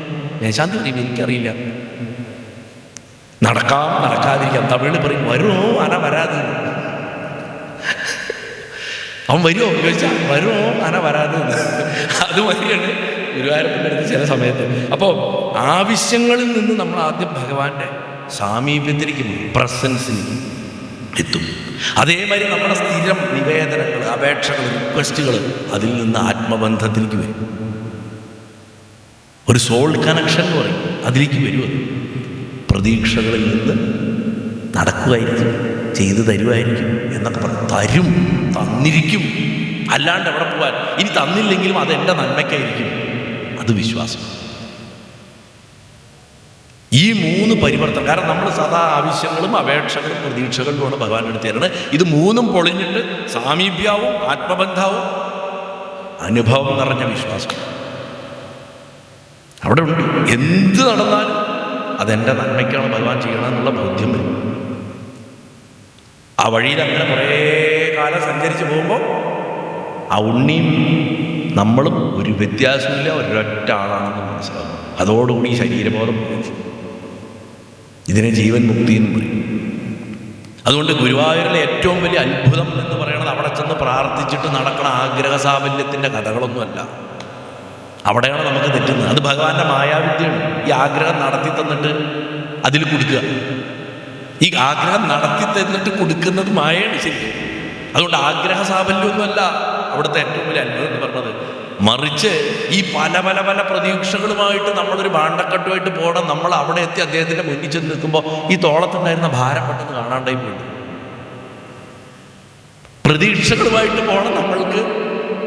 പ്രതീക്ഷകളുടെ ഒന്നും ആവശ്യമില്ല, ഭഗവാന്റെ സാന്നിധ്യം മാത്രം അറിയുന്ന ഒരവസ്ഥയിലേക്ക് എത്തിക്കുന്ന ഒരു മഹാത്ഭുതമാണ് ഗുരുവായൂർ ക്ഷേത്രത്തിൽ ആ വിഗ്രഹത്തിൻ്റെ മുന്നിൽ ചെന്ന് നിൽക്കുമ്പോൾ ഒരു വ്യക്തിക്ക് യഥാർത്ഥത്തിലുണ്ടാവും. അത് സൂക്ഷ്മതലത്തിൽ ആലോചിച്ചാലേ മനസ്സിലാവുള്ളൂ മാത്രം. പല പല ഓരോരുത്തർ ഓരോ തലത്തിലാണല്ലോ ഇരിക്കുന്നത്. നമ്മളെല്ലാവരും പോകുന്നത് ഒരു സിംഗിൾ ലക്ഷ്യത്തിലേക്കാണ്. ചിലരിപ്പോൾ LKG ഇരിക്കുന്നു, ചിലർ 5ാം ക്ലാസ്സിൽ പഠിക്കുന്നു, ചിലർ 10ലായി, ചിലർ +2 കഴിഞ്ഞു, ചിലർ ഡിഗ്രി ആയി, ചിലർ PhD കഴിഞ്ഞു. ഇത്രയും വ്യത്യാസമുള്ളൂ. നമ്മളൊക്കെ ആത്യന്തികമായിട്ട് പോകണം ഒരേ സ്ഥലത്തേക്കാണ്. പല തലങ്ങളിൽ നമ്മൾ നിൽക്കണമെന്ന് മാത്രം. അതുകൊണ്ട് ഈ പ്രതീക്ഷകൾ, ഈ എക്സ്പെക്റ്റേഷൻസ് ഇല്ലാണ്ടാകുമ്പോൾ ഭക്തി മെച്ചുവാണ്. എക്സ്പെക്റ്റേഷൻസ് നിലനിൽക്കുന്നിടത്തോളം കാലം അത് ആരാധനയാണ്, ഭക്തി ആവുന്നില്ല. ഭക്തി ആവുമ്പോൾ എക്സ്പെക്റ്റേഷൻസ് സീറോ. ഒന്നും എക്സ്പെക്ട് ചെയ്തു, മോക്ഷം പോലും എക്സ്പെക്ട് ചെയ്തു. എന്താ ആകെ ഉള്ളത്? ഭഗവാന്റെ കൂടെ ഇരിക്കുക. ഇനി ഭഗവാൻ എണീച്ച് പോയാൽ കാത്തിരിക്കും, വേറെ മാർക്കൊന്നുമില്ല. അയ്യോ പോയി ഭഗവാനെ കാണാനില്ല, ആ വിഷയമൊന്നുമില്ല. മൂപ്പർ പോയിട്ട് പോയി കാത്തിരിക്കുക. ചിലപ്പോൾ അത് യുഗങ്ങളായിരിക്കും, ജന്മങ്ങളായിരിക്കും. കാത്തിരിക്കുക, കൂടിയിരിക്കുമ്പോൾ സന്തോഷമായിട്ടിരിക്കുക, ഒന്നും ചോദിക്കുന്നില്ല. Without asking, without bargaining, without pestering, ശാന്തമായിട്ടിരിക്കുക. ഇതാണ് ഇത് നമുക്ക് ഉള്ളിലുണ്ടാക്കി തരുന്ന മാറ്റം ചില്ലറയല്ല. ഞാനിപ്പോൾ ഇവിടെ ഇരുന്ന് വ്യാസപീഠത്തിലിരുന്ന് ഇതൊക്കെ പറയുമ്പോൾ ഒരു രസമായിട്ടൊക്കെ തോന്നും. പക്ഷേ ഇത് പ്രാവർത്തികമാക്കി കിട്ടാൻ കുറച്ച് കഷ്ടമാണ്. പക്ഷെ ആ കഷ്ടത്തിന് എടുക്കുന്ന പ്രയത്നത്തിനൊക്കെ നമുക്ക് വിലമതിക്കാനാവാത്ത ഫലമുണ്ടാവും എന്നുള്ളതാണ് ഇതിൽ പ്രധാനമായിട്ട് മനസ്സിലാക്കുന്നത്. ഇത് എല്ലാവർക്കും വൺ സൈസ് ഫിറ്റ്സ് ഓൾ എന്ന് പറയുന്ന ഫോർമുലയൊന്നുമില്ല. നമ്മൾ ഓരോരുത്തർക്കും ഓരോ മാർഗം, ഓരോരുത്തർക്കും ഓരോ മാർഗമാണ്. കാരണം നമ്മളെപ്പോലെ, നമ്മൾ ഓരോ വ്യക്തിയും പോലെ അത്രയും യുണീക്കാണ് നമ്മൾ. നമ്മളെപ്പോലെ ഒരാൾ ഇന്ന് ലോകത്ത് എവിടെയുമില്ല. ഈ ജനിതക ഘടനയും ഇതേ സെൽ സ്ട്രക്ചറും ഇതുമായിട്ട് പ്രപഞ്ചത്തിലില്ല. ഇതിനു മുമ്പും ഉണ്ടായിട്ടില്ല, ഇനി ഉണ്ടാവാനും പോണില്ല. അതുകൊണ്ടാണ് ഭഗവാൻ അമൃതസ്യ പുത്ര എന്ന് വിളിക്കണം. നമ്മൾ അത്രയും യുണീക്കാണ്. എല്ലാം ബ്രഹ്മത്തിൻ്റെ അംശങ്ങളാണെന്നുണ്ടെങ്കിലും നമ്മുടെ ഓരോ സൃഷ്ടിയിലും ഓരോ പ്രത്യേകത വെച്ചിട്ടുണ്ട്. അതുകൊണ്ട് നമ്മൾ ഓരോരുത്തർക്കുള്ള ഗുരുവായൂരപ്പൻ, ആ ഉണ്ണി നമ്മുടെ ഉണ്ണി, ഓരോരുത്തരുടെയും കുട്ടിയാണ്. ആ നമ്മുടെ ഉണ്ണി എന്ന് പറയുമ്പോൾ നമ്മുടെ 1 കോടി പേരുണ്ടെങ്കിൽ 1 കോടി ഉണ്ണികളുണ്ട്. ഈ ഉണ്ണികളെ ഒക്കെ നമ്മളെ ഏകോപിപ്പിക്കുന്ന സ്ഥലമാണ് ഗുരുവായൂരിലെ വിഗ്രഹം. നമ്മളവിടെ കാണുന്നു, പക്ഷെ അത് ആക്ച്വലി നമ്മുടെ കൂടെയാണ്. അതാണ് പൂന്താനത്തിൻ്റെ അടുത്ത് ഭഗവാൻ പറയുന്നത്, വയ്യാതായി വയസ്സായി എന്നൊക്കെ പറയുമ്പോൾ അങ്ങാടിപ്പുറത്തേക്ക് പൊക്കോളൂ, ഞാൻ അവിടെ വന്നോളാം എന്നൊക്കെ ഈ പറയണെന്താ? അല്ലെങ്കിൽ നമ്മുടെ വെള്ളിനഴി കാന്തളൂർ അമ്പലത്തിലെ ആ ഒരു അമ്മയ്ക്ക് ഭഗവാൻ ഓലക്കുടപ്പുറത്ത് പോകുന്നു എന്നൊക്കെ പറയും. ചെമ്പൈ സ്വാമികളൊക്കെ അരങ്ങേറ്റം നടത്തിയിട്ടുള്ള ക്ഷേത്രമാണ് കാന്തളൂർ ശ്രീകൃഷ്ണസ്വാമി ക്ഷേത്രം. എങ്ങനെയാ ഇതിൻ്റെയൊക്കെ അർത്ഥം എന്താ? ഈ അടുത്തിരിക്കാൻ പഠിച്ചവരായിരുന്നു അവർ ഭഗവാന്റെ അടുത്ത്. അതാണ് അവർ പോകണോടെ ഭഗവാൻ വന്നിരിക്കുകയാണ്. അതിനടുത്തിരിക്കാൻ പറ്റും. അങ്ങനെ വന്നാൽ വീടുകളിൽ, കോവിഡ് കാലത്ത് ഗുരുവായൂരപ്പൻ നമ്മുടെയൊക്കെ വീടുകളിലായിരുന്നില്ല അല്ലേ? അന്ന് നമുക്ക് ഗുരുവായൂർ പോകാൻ പറ്റില്ല. എനിക്കെന്തോ ഒരു തലയിലെഴുത്തിൻ്റെ യോഗം കൊണ്ട് എനിക്ക് ആ സമയത്ത് ദേവസ്വം വണ്ടി അയച്ചു തരും. പാലക്കാട്ടിൽ നിന്ന് ഞാൻ പട്ടും ഭഗവാനൊക്കെ ഉള്ള പോയിക്കൊണ്ടിരുന്നു. അപ്പം ഞാൻ പോയിട്ട് ഞാൻ ഭയന്ന് നിന്നിട്ടുണ്ട്. ഞാൻ ആ ലൈബ്രറി, നമ്മുടെ പുസ്തകക്കടറ ഭാഗത്ത് നിന്നിട്ട് ഒരു മനുഷ്യനില്ല, അകത്തൊരു പടം ഗുരുവായൂരപ്പൻ ഇങ്ങനെ ഇരിക്കുകയാണ്. ഇവിടുന്ന് അങ്ങോട്ട് പോകാൻ അനുമതിയില്ല. വാരിങ്ങനെ വരും. നമ്മൾ പറഞ്ഞില്ലേ, ആ ഗ്രാമത്തിലെ ആ ദേവാലയത്തിൻ്റെ കവാടത്തിൽ നിന്ന് വൃദ്ധനായിട്ടുള്ള ഒരാളിങ്ങനെ ഒരു വിളക്കുമായിട്ട് വന്നു എന്നൊക്കെ പറഞ്ഞ പോലെ ഗുരുവായൂർ ക്ഷേത്രം. Can you imagine? വിഷുവിൻ്റെ തലേ ദിവസം വെള്ളരിക്ക് മാങ്ങയും കൊണ്ടുപോയതാണ്. ആ മാങ്ങയും വെള്ളരിക്കയും സംഘടിപ്പിക്കാൻ പെടാപ്പാട് പെട്ടിട്ട് ആലോചിച്ച് നോക്കൂ. സർവ്വസമ്പൽ സമൃദ്ധിയുള്ള ഗുരുവായൂരപ്പനെ ഒരു വെള്ളരിക്കയും ഒരു മാങ്ങയും കിട്ടാൻ വേണ്ടിയിട്ട് കിടന്ന് കഷ്ടപ്പെടുക. അപ്പം ആ ഉണ്ണി അവിടെ ഒറ്റയ്ക്ക് ഇരിക്കും. ഈ സൈലൻസിൽ നമുക്ക് നമ്മുടെ അകത്തുണ്ടാക്കാൻ സാധിച്ചാൽ ഹൃദയം തന്നെ ഗുരുവായൂരാണ്. ഹൃദയം ഗുരുവായൂരാക്കാണ്ട് നമ്മൾ പുറത്തെ ഗുരുവായൂർ പോയിട്ട് നോക്കിയിട്ട് കാര്യമില്ല. ആ ഉണ്ണിയെ നമ്മുടെ ഉള്ളിൽ നിത്യമായിട്ട് ഒരു സീറ്റ് കൊടുത്ത് അവിടെ നിർത്തുക. അങ്ങനെ ഇരിക്കാൻ പഠിക്കുമ്പോൾ നമുക്ക് എന്ത് സംഭവിക്കും? ഗുരുവായൂരപ്പനെ കുറിച്ചോ പലരും തെറ്റിദ്ധരിക്കുന്ന ഒരു വലിയ കാര്യമുണ്ട്, അതങ്ങോട്ട് പൊളിഞ്ഞു പോകും. നമ്മുടെയൊക്കെ വിചാരം ഈ ഉണ്ണിയായിട്ടുള്ള ഭഗവാൻ, ഈ ദൈവീകമായിട്ടുള്ള ബാല്യസ്വരൂപൻ ഓടി വന്ന് നമ്മളെ ആശ്വസിപ്പിക്കും, നമ്മുടെ ദുരിതങ്ങൾക്ക് വിശദീകരണം തരും, എന്തുകൊണ്ടാണ് നിങ്ങൾക്ക് ഇങ്ങനെ ഉണ്ടായത് എന്നൊക്കെ പറഞ്ഞ് നമ്മളെ കംഫർട്ട് ചെയ്യും എന്നൊക്കെയാണ് നമ്മൾ കരുതുന്നത്. നമ്മുടെ വിചാരം എന്താ? ഉണ്ണി വന്നിട്ട് അമ്മ കരയണ്ട കേട്ടോ എന്നൊക്കെ കുട്ടികൾ പറഞ്ഞ പോലെ നമ്മളെ വന്ന് ആശ്വസിപ്പിക്കുകയും ഒക്കെ ചെയ്യും എന്നാണ് നമ്മൾ കരുതുന്നത്. പക്ഷേ ഭഗവാൻ ഇതൊന്നും ചെയ്യുന്നില്ല. ഭഗവാൻ ചില സമയങ്ങളിൽ നിശബ്ദനായിട്ടിരിക്കും. നമ്മൾ കരഞ്ഞുകൊണ്ടിരിക്കും, ഭഗവാൻ നിശബ്ദനായിട്ടിരിക്കും. ഒരു ചെറുവിരൽ അദ്ദേഹം അനക്കില്ല. ഒരു നോട്ടം പോലും നമ്മുടെ നേരെ ചിലപ്പോൾ തന്നൊന്നും വരില്ല കുട്ടി. ആശ്വാസം എന്ന് പറയുന്നത് മുറിവിനെ താൽക്കാലികമായിട്ട് ശമിപ്പിക്കണേയുള്ളൂ. ഒരു തലോടൽ, ഇതൊക്കെ താൽക്കാലികമായിട്ട് ശമിപ്പിക്കുന്നു. ഭഗവാന്റെ ഒരു സ്വഭാവമാണ് ഒന്നും താൽക്കാലികമായിട്ട് ടെമ്പററി ആയിട്ട് മാറ്റിത്തരണ പരിപാടി ഗുരുവായൂരപ്പനില്ല. മാറ്റുമ്പോൾ അത് വേരോടെ മാറ്റിത്തരിക. അതിന് അദ്ദേഹം സമയമെടുക്കും. വില്ലുമംഗലത്തിൻ്റെ ഒരു കഥയുണ്ട്, ഞാൻ മുമ്പ് ചില സ്ഥലത്ത് പറഞ്ഞിട്ടുണ്ട്. വില്ലുമംഗലത്തിന് കടുത്ത വയറുവേദന, എന്നും വയറുവേദന, സഹിക്കാൻ പറ്റാത്ത വയറുവേദന. ഗുരുവായൂരപ്പനെ എല്ലാ ദിവസവും കാണും, പൂജാ സമയത്ത് വരും. ഭഗവാന്റെ അടുത്ത് പറയും, എനിക്ക് വയറുവേദനിച്ചിട്ട് ഇരിക്കാൻ വയ്യ ഉണ്ണി, എന്തെങ്കിലും ചെയ്തു തരണം. കേട്ട ഭാവം കാണിക്കുന്നു, അച്ഛാന്നൊക്കെ വിളിക്കുന്നു. പക്ഷെ അച്ഛൻ്റെ വയറുവേദന മാറ്റി കൊടുക്കാൻ ഉണ്ണിക്ക് സമയമില്ല. ഉണ്ണി അവിടെ എല്ലാ ഹെൽപ്പും ചെയ്യും, പൂ പറിച്ചു കൊടുക്കും, എല്ലാം ചെയ്യും. വയറുവേദന മാറ്റി കൊടുത്തില്ല. അവസാനം വില്ലുമംഗലം വശം കിട്ടും വയറുവേദന. അങ്ങനെ ഒരു ദിവസം ഇദ്ദേഹം നടന്നു പോകുമ്പോൾ കോക്കുന്നത് ശിവാങ്കളെ കണ്ടു. വലിയ യോഗിയായിരുന്നു. രേവതി പട്ടത്താനമൊക്കെ തുടങ്ങാൻ കാരണക്കാരനായത് അദ്ദേഹം. കണ്ണൂർ തളിപ്പറമ്പിൻ്റെ അടുത്തായിരുന്നു അദ്ദേഹത്തിൻ്റെ ആശ്രമം, അദ്ദേഹത്തിൻ്റെ ഇല്ലം. ശിവാങ്കളി ചോദിച്ചു, വില്ലുമംഗലം എന്താ മുഖമൊക്കെ വല്ലാണ്ട് ക്ഷീണിച്ചിരിക്കുന്നത്, പഴയ പ്രസരിപ്പൊന്നുമില്ല, എന്താ പറ്റിയത്? ഒന്നും പറയണ്ട യോഗി, എനിക്ക് എൻ്റെ വയറിൻ്റെ കാര്യം കഷ്ടമാണ്, എന്നും വയറുവേദനയുടെ. എന്താ അങ്ങ് പറയണത്? ഔഷധ ചക്രേശ്വരനായിട്ടുള്ള ഭഗവാനെ നിത്യം കാണാൻ പറ്റണ അങ്ങേക്ക് വയറുവേദനയാണ്. അദ്ദേഹത്തിനോടൊന്നും പറയാതിരിക്കില്ലേ? അന്ന് പറയാണ്ടിരിക്കാതല്ലേ, പറഞ്ഞു പഠിത്തു. എത്ര തവണയെന്ന് വെച്ചിട്ടാ പറയുക? ഇന്നേ വരെ മാറ്റിത്തത് കേട്ട ഭാവം കാണിക്കില്ല. അങ്ങയുടെ കാര്യം കഷ്ടം തന്നെ, ഞാൻ എന്തെങ്കിലും സഹായിച്ചാൽ ബുദ്ധിമുട്ടാവും. അങ്ങേക്ക് എന്തെങ്കിലും ചെയ്യാൻ പറ്റുമെങ്കിൽ വലിയ ഉപകാരമായി എന്ന് പറഞ്ഞു. ഉടനെ തന്നെ പഞ്ചാക്ഷരം ചെല്ലിയിട്ട് കുറച്ച് ഭസ്മം കൊടുത്തു. ഇതങ്ങോട്ട് വെള്ളത്തിൽ കലക്കി കുടിച്ചോളൂ. അങ്ങനെ പഞ്ചാക്ഷരം ജനിച്ചിട്ട് ഭസ്മം കലക്കി കൊടുത്തപ്പോൾ അത് കുടിച്ച നിമിഷത്തിൽ വയറുവേദന പോയി. ഉടനെ വയറുവേദന മാറി ഉടനെ അങ്ങോട്ട് ഇപ്പോൾ ഇതിനെ പോയിട്ട് 2 വർത്താനം പറയണമെന്ന് പറഞ്ഞിട്ട് വീട്ടിലേക്ക് തിരിച്ചു വന്നു.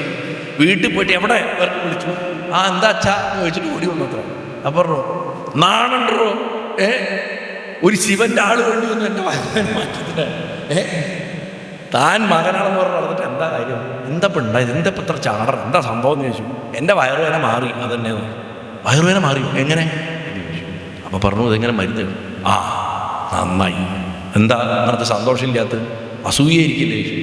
അല്ല, ഞാൻ വിചാരിച്ചു ഈ ജന്മം കൊണ്ട് ആ കർമ്മം തീർന്നോട്ടെ. ഇനിയിപ്പോൾ ഇത് അനുഭവിക്കാൻ വേറെ 3 ജന്മം ജനിക്കണമല്ലോ. അത് കേട്ടപ്പോഴാണ് വില്ലുമംഗലത്തിൻ്റെ നെഞ്ചത്ത് കാടാര കൊണ്ട് കുത്തിയ പോലെ 3 ജന്മം അദ്ദേഹം ജനിച്ചു. ആ സമയത്ത് ഭഗവാനെ ഞാൻ എങ്ങനെ അറിയുമെന്ന് ചോദിച്ചു. തലക്കുളത്തൂർ ഭട്ടതിരിയെ ഞാൻ അനുഗ്രഹിക്കും, അയാൾ അതാത് സമയങ്ങളിൽ അങ്ങയെ രക്ഷിച്ചോളും. തലക്കുളത്തൂർ ഭട്ടതിരിക്ക് ചെറുപ്പമായിരുന്നു. വില്ലുമംഗലത്തിൻ്റെ സമാധിക്ക് ശേഷം തലക്കുളത്തൂർ ഭട്ടതിരി ഒരു ക്ഷേത്രത്തിലിരുന്ന് ജനിച്ചുകൊണ്ടിരിക്കുമ്പോൾ ഭഗവാന്റെ ശിവേലി എഴുന്നള്ളത്ത് വരുന്നു. ഒരു കാള കൊമ്പ് ഉലുക്കിക്കൊണ്ട് ആ ശിവേലി എഴുന്നള്ളത്തിൻ്റെ നേരെ കൂടെ വന്നപ്പോൾ ആൾക്കാരതിനെ അടിച്ചോടിക്കാൻ നോക്കി. അരുത് എന്ന് മാത്രം പറഞ്ഞു. തലക്കുളത്തൂർ പറഞ്ഞുകൊണ്ട് പിന്നെ അപ്പീലില്ല. ആ കാള അങ്ങനെ വന്ന് കൊമ്പുകൾ കുത്തി നമസ്കരിച്ചിട്ട് ക്ഷേത്രവളപ്പിൻ്റെ പുറത്ത് പോയി അങ്ങനെ വീണ് മരിച്ചു. വില്ലുമംഗലത്തിൻ്റെ 1ാമത്തെ ജന്മം അവിടെ അവസാനിച്ചു. 2ാമത് ശ്രീകോവിലിൻ്റെ അവിടെ സർപ്പമായിട്ട് വന്നു. ആൾക്കാർ വടിയെടുത്ത് തല്ലി കൊല്ലാൻ പോയപ്പം അപ്പോഴേക്കും ഭട്ടതിരിക്ക് ഒരു 40 വയസ്സായി, മിഡിൽ ഏജ് ആയിട്ടുണ്ട്. അദ്ദേഹം പറഞ്ഞു, അതിനെ കൊല്ലരുതെന്ന് പറഞ്ഞു. ആ സർപ്പം ഇതേമാതിരി ചെന്ന് ശ്രീകോവിലിൻ്റെ അവിടെ ചെന്ന് നമസ്കരിച്ച് പുറത്ത് പോയിട്ട് പ്രാണം പണി. 3ാമത് തലക്കുളത്തൂർ നല്ല പ്രായമായ സമയത്ത് ഒരു ക്ഷേത്രത്തിലിരിക്കുമ്പോൾ അകത്തുനിന്ന് മേശാന്തി വയ്ക്കുക, അവിടെ തുളസി കഴിഞ്ഞല്ലോ, കുറച്ച് തുളസി തരുമെന്ന് കീഴ്ശാന്തിയോട് പറയണു. അപ്പോൾ ഇദ്ദേഹം ഈ വാതിൽമാടത്തിൽ ഇരുന്നിട്ട് പറഞ്ഞു, അത്രേ പുറത്തുനിന്നൊന്നും എടുക്കണ്ട, ആ ഓവിൻ്റെ അവിടെ ഒരു ചെറിയ തുളസി മുളച്ചിട്ടുണ്ട്, അതിനെ പൊട്ടിക്കുക, പക്ഷെ വേര് അടക്കം പൊട്ടാതെ എടുക്കാൻ മുഴുവനായിട്ട് സമൂലം അത് പറിച്ച് ഭഗവാൻ അർച്ചിക്കാൻ പോകും. അത് കഴുകി അതിനെ അങ്ങോട്ട് അർച്ചിച്ചപ്പോൾ ആ തുളസി ചെടി അങ്ങനെ ലയിച്ചു പോയി വിഗ്രഹത്തിൽ. വില്ലുമംഗലത്തിന് മോക്ഷമായി. അപ്പം ആണ് ആ വയറുവേദന ഭഗവാൻ മാറ്റിത്തരികയാണെങ്കിൽ പൂർണ്ണമായിട്ട് മാറ്റിത്തരും. അത് മാറ്റി കൊടുത്തിട്ട് ഇങ്ങനൊരു നല്ല കഥ കിട്ടില്ലായിരുന്നു നമുക്ക്. അപ്പോൾ മാറ്റുക എന്ന് പറഞ്ഞാൽ അടിവേരോട് കൂടിയിട്ട് എടുത്തു തരും. അതുകൊണ്ട് നമ്മൾ പലപ്പോഴും വിചാരിക്കണം ഗുരുവായൂർ ചെന്ന് കഴിഞ്ഞാൽ ഉടനെ നമുക്ക് ഭഗവാൻ ഇമ്മീഡിയറ്റ് റെമഡി തരും, ഇമ്മീഡിയറ്റായിട്ട് സൊല്യൂഷൻ തരുന്നതാണ് ഒരിക്കലും പ്രതീക്ഷിക്കട്ടെ. അദ്ദേഹം വെയിറ്റ് ചെയ്യും, മൗനമായിട്ട് വെയിറ്റ് ചെയ്യും. കാരണം അദ്ദേഹത്തിന് അറിയാം ആശ്വസിപ്പിക്കുക എന്ന് പറഞ്ഞാൽ അത് മുറിവുകളെയൊക്കെ താൽക്കാലികമായിട്ടൊരു ബാമിട്ട് കൊടുക്കണ മാതിരിയാണ്. ആ മുറിവിനെ ഉണക്കാനാണ് അദ്ദേഹം നോക്കുക. എങ്ങനെ ഉണക്കാം അതാണ് ഭഗവാൻ എപ്പോഴും ചെയ്യുന്നത്. ശരിക്കും ഉണ്ണിക്കണ്ണൻ ഒരു ശില്പിയെ പോലെയാണ്, ഒരു സ്കൾപ്റ്ററെ പോലെ. അത് ആദ്യം നിശബ്ദനായിട്ടിട്ട് മൗനത്തിൽ കൂടെ യാതൊരു വിധത്തിലുള്ള ക്ലെയിമുകളും ഭഗവാൻ വയ്ക്കുന്നില്ല. ഞാൻ മാറ്റിത്തരാം, എൻ്റെ അടുത്ത് വന്നാൽ മതി, ഇതൊന്നും ഭഗവാൻ പറയില്ല. അവകാശവാദങ്ങളെയൊക്കെ അദ്ദേഹം നീക്കം ചെയ്യും ആദ്യം തന്നെ.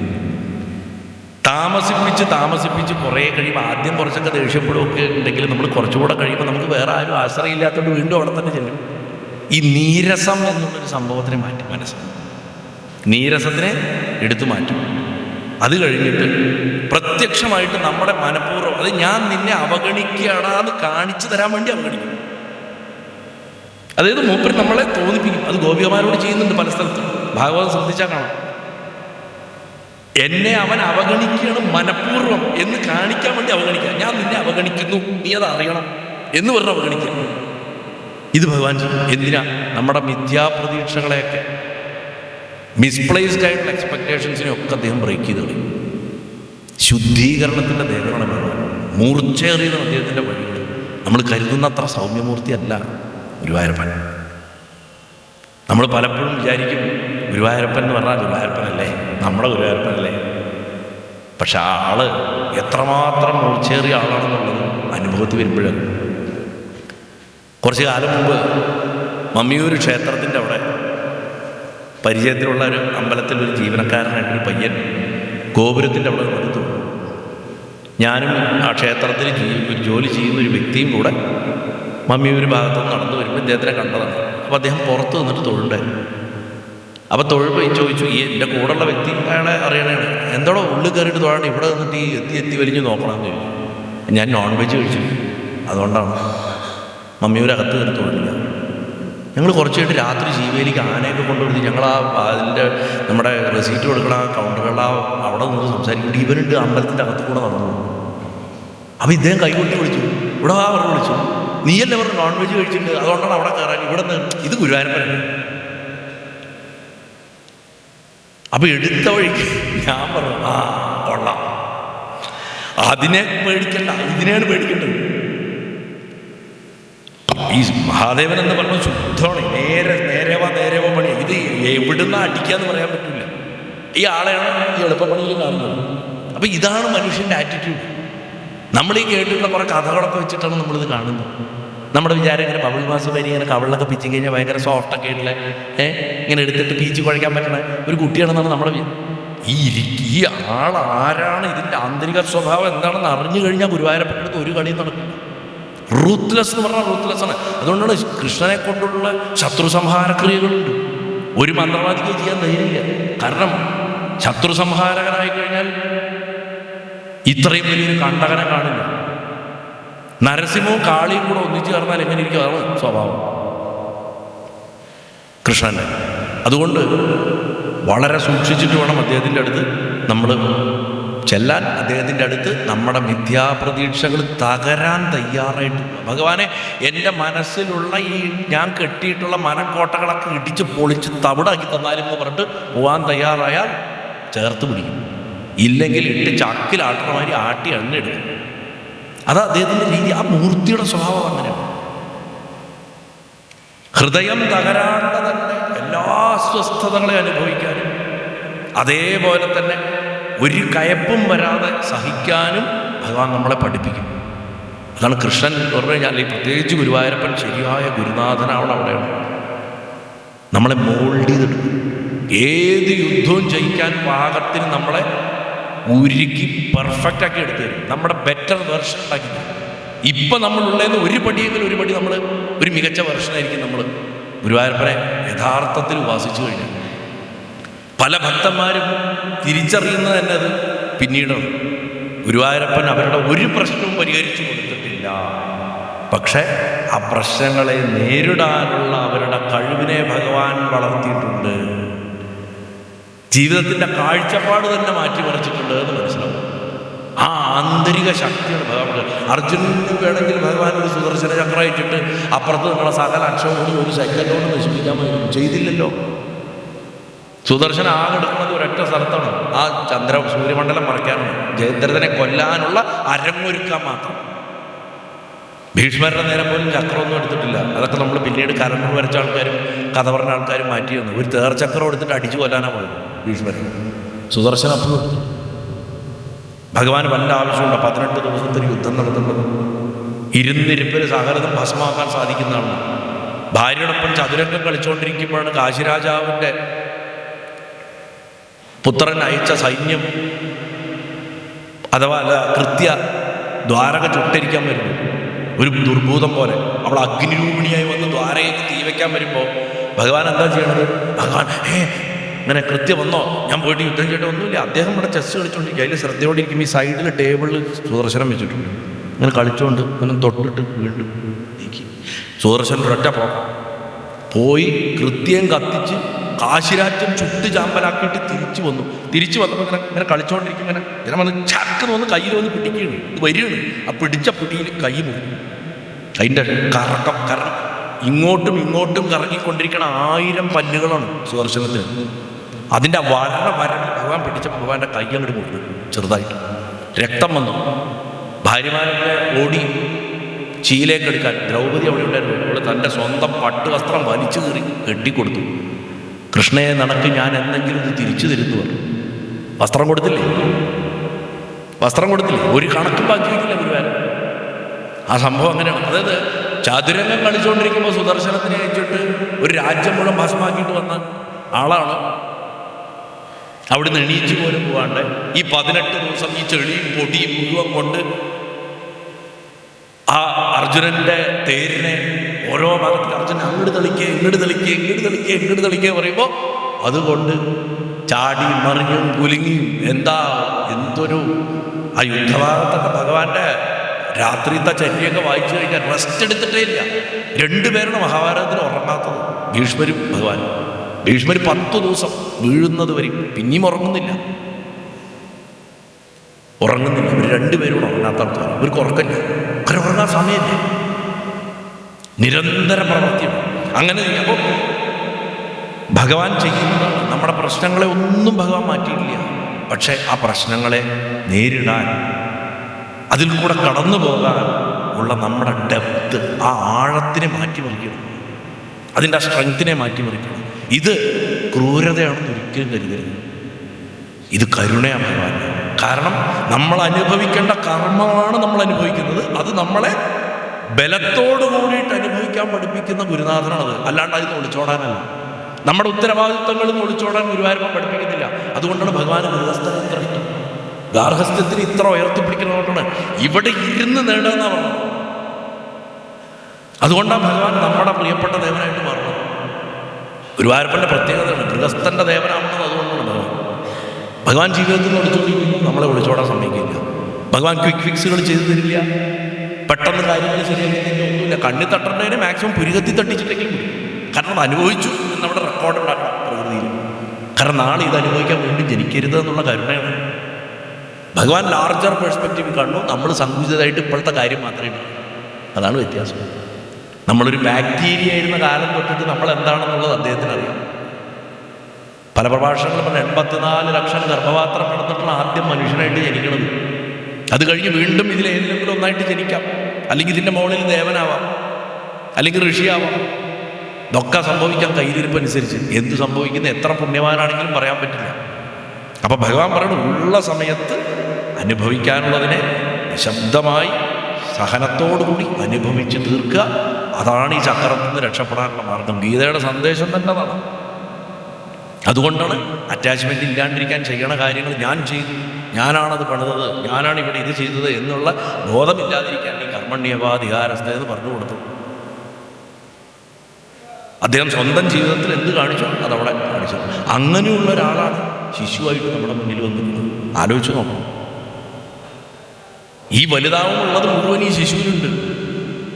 അപ്പം അതിവിടെ ശിശുസഹജമായിട്ടുള്ള നിഷ്കളങ്കതയിൽ, ശിശുസഹജമായിട്ടുള്ള വാത്സല്യത്തിൽ, ശിശുസഹജമായിട്ടുള്ള എല്ലാ ബാലസ്വഭാവത്തിലും ഈ പറയുന്ന നിഷ്ഠ, ധർമ്മബോധം ഇതൊക്കെയുള്ള ഒരു മൂർത്തിയാവുമ്പോൾ ആ മൂർത്തിയുടെ സ്വഭാവം എങ്ങനെ നമ്മൾ പ്രെഡിക്റ്റ് ചെയ്യും?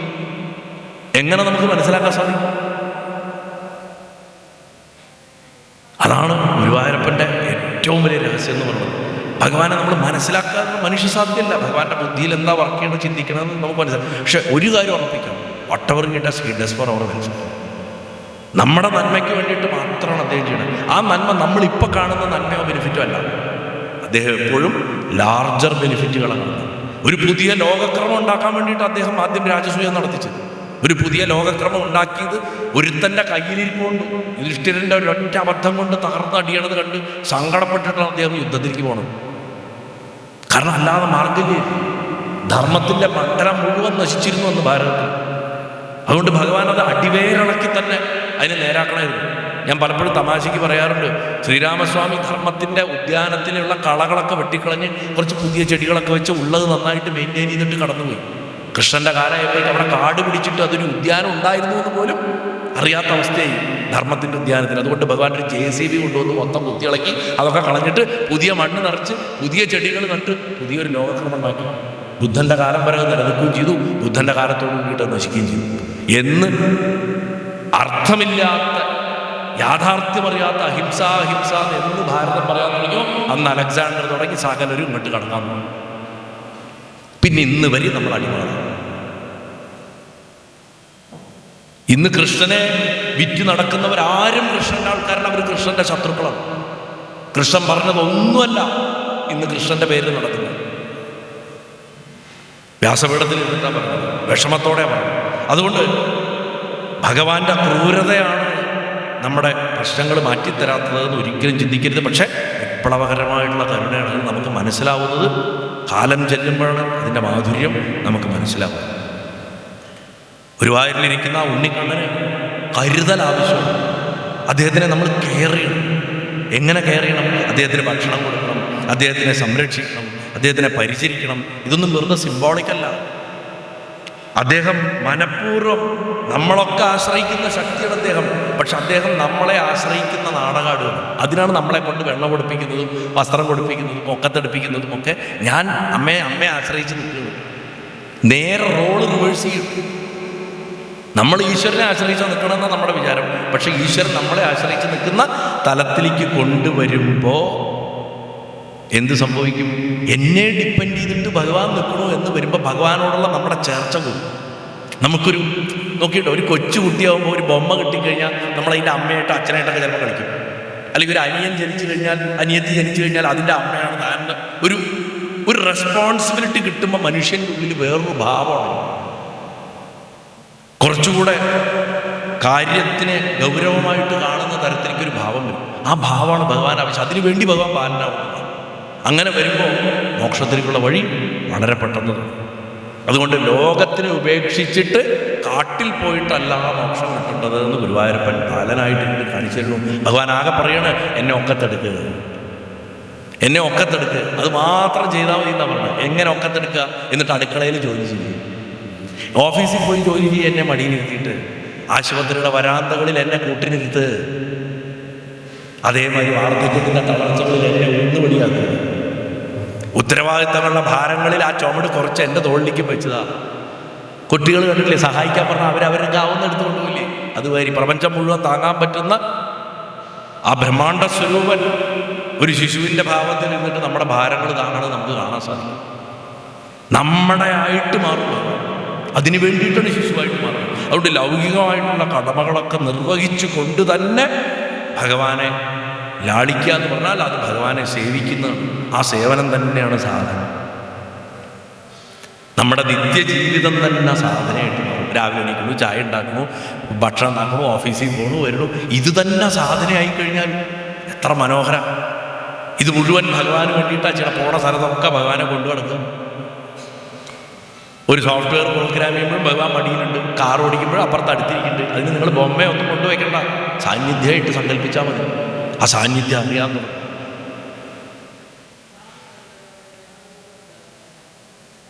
അത് അനുഭവത്തിലേക്ക് കൊണ്ടുവരാൻ നിരന്തര ശ്രമം നടത്തിക്കൊണ്ടിരിക്കുക. ആരുടെയും അനുവാദത്തിൻ്റെ ആവശ്യമില്ല, നിങ്ങളുടെ ജീവിത പങ്കാളിയുടെ ആവശ്യമൊന്നുമില്ല.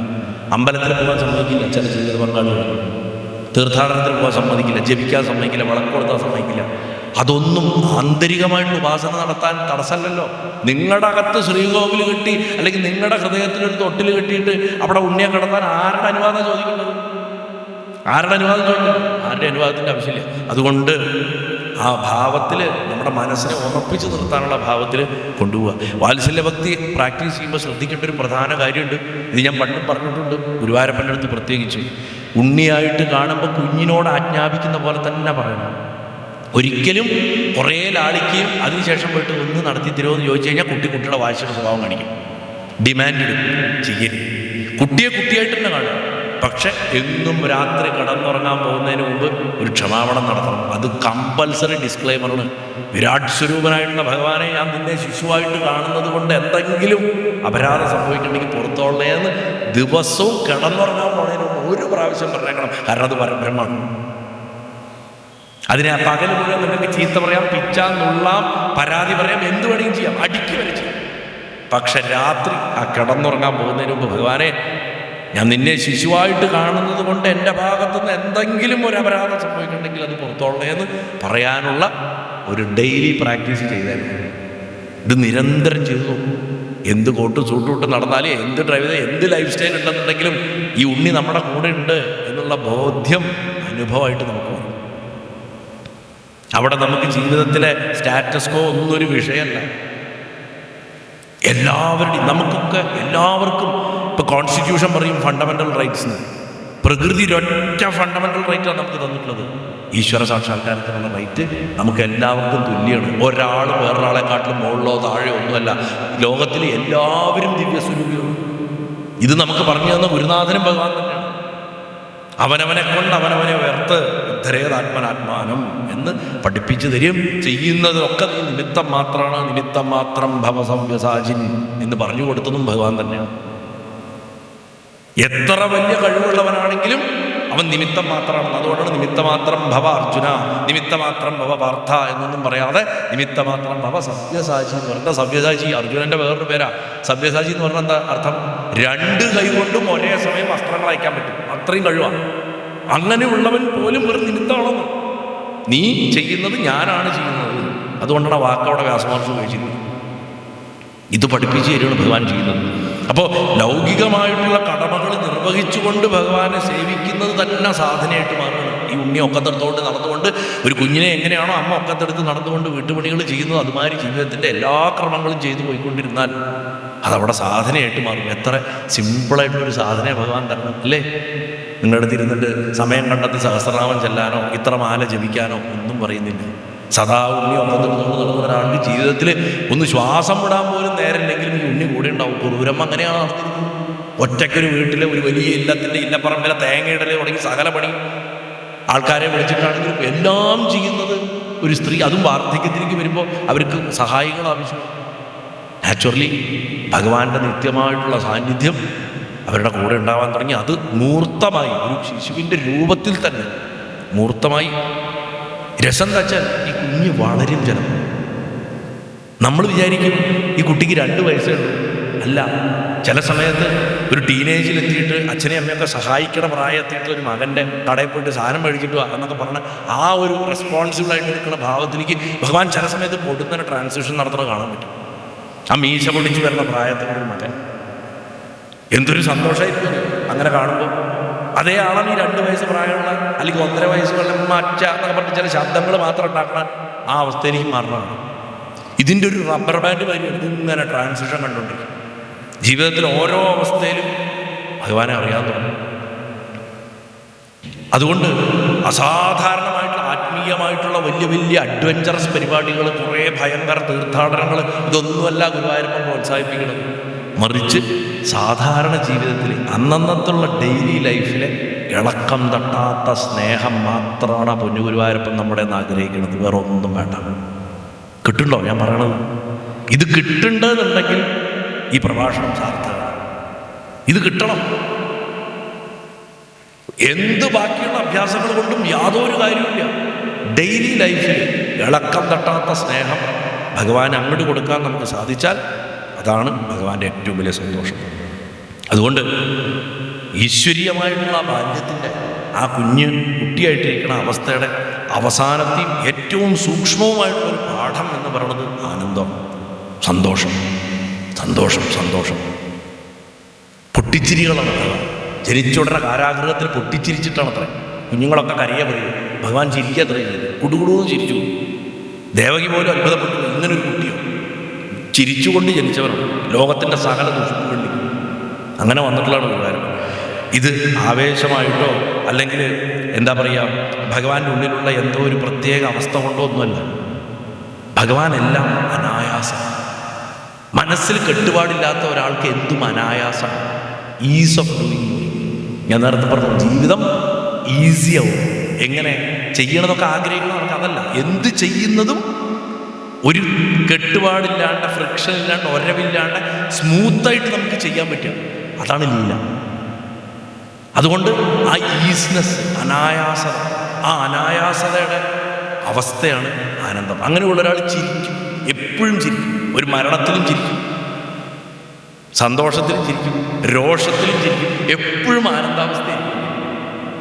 കാരണം അയാളിൽ കൂടെ ആ വികാരം ഇങ്ങോട്ട് കടന്നു.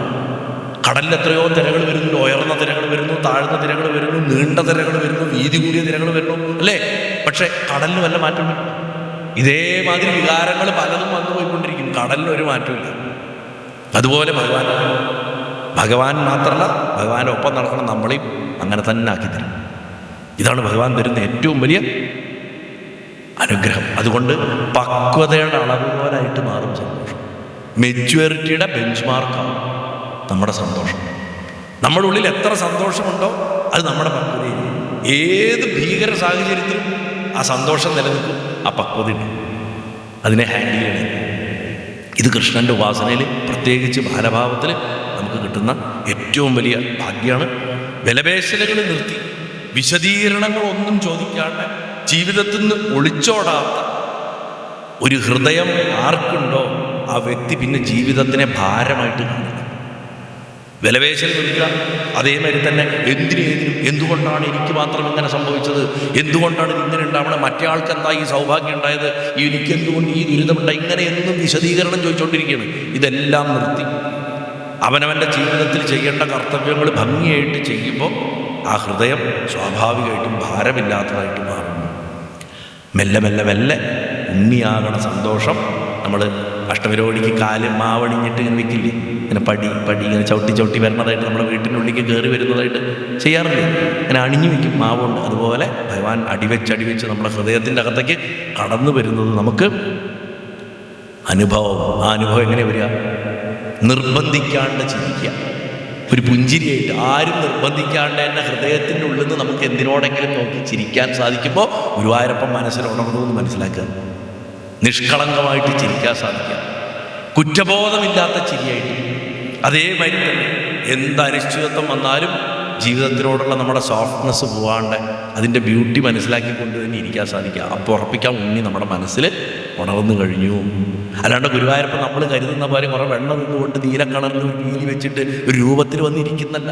അനുഭവമാണ് ഈശ്വരൻ, രൂപമല്ല ഈശ്വരൻ. കാരണം നമ്മൾ ഓരോരുത്തരും സങ്കല്പിക്കുന്ന ഉണ്ണിക്ക് രൂപവും ഛായയും ഒക്കെ വ്യത്യാസമാണ്. ചില ആൾക്കാർക്ക് കലണ്ടറിൽ ഏതോ ഒരു ആർട്ടിസ്റ്റ് വരച്ചതേ അറിയുള്ളൂ. വീട്ടിലിരിക്കുന്ന ഒരു ഫോട്ടോൻ്റെ രൂപം അല്ലെങ്കിൽ ഉണ്ടാക്കി തരുന്ന രൂപമാണെന്ന് നമുക്ക് ഭഗവാൻ. അതല്ല ഭഗവാൻ, അനുഭവമാണ് ഭഗവാൻ. അതുകൊണ്ട് ഭയം പിടിമുറുക്കാതിരിക്കുമ്പോഴാണ് സന്തോഷം. മരണഭയമാണ് ഏറ്റവും വലിയ ഭയം.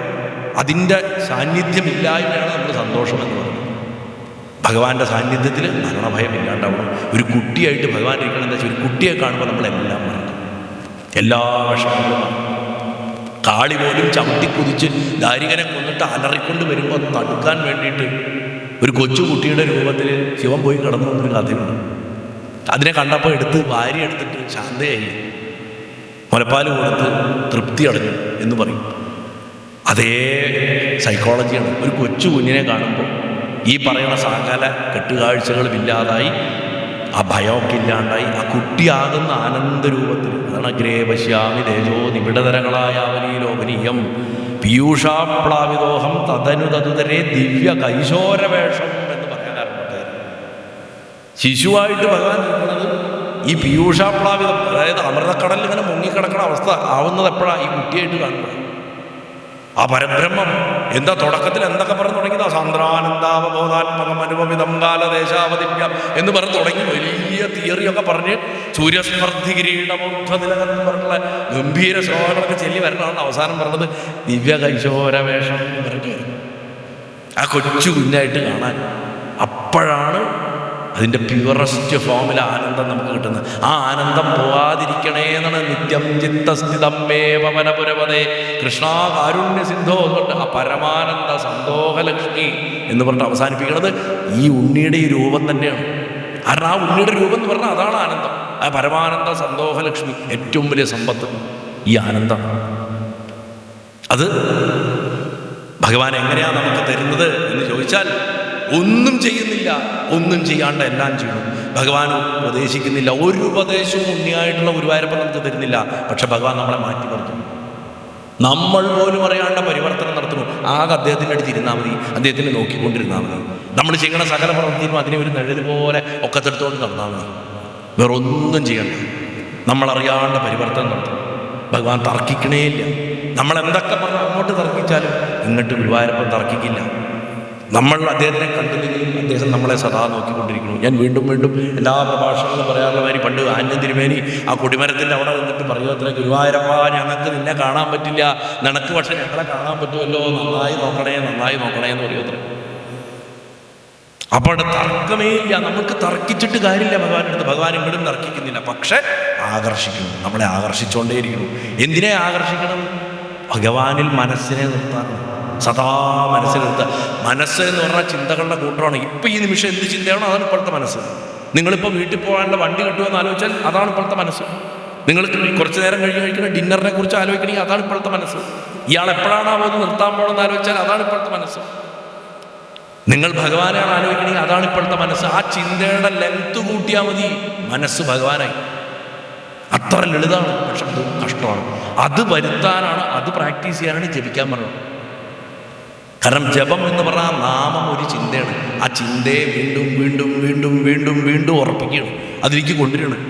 ആ ഉറപ്പിക്കുമ്പോൾ എങ്ങനെയാണ് അത് ഉറപ്പിക്കേണ്ടത്? അത് ഈ ആകർഷണത്തിൽ കൂടെ ഭഗവാൻ നാമത്തിൽ രുചി ഉണ്ടാക്കി തരുന്നു. എനിക്ക് നാമം ജപിക്കണം നാമം ജപിക്കണം എന്നുള്ള തോന്നൽ ഉണ്ടാക്കിക്കൊണ്ടിരുന്നതാണ് യഥാർത്ഥ ആകർഷണം.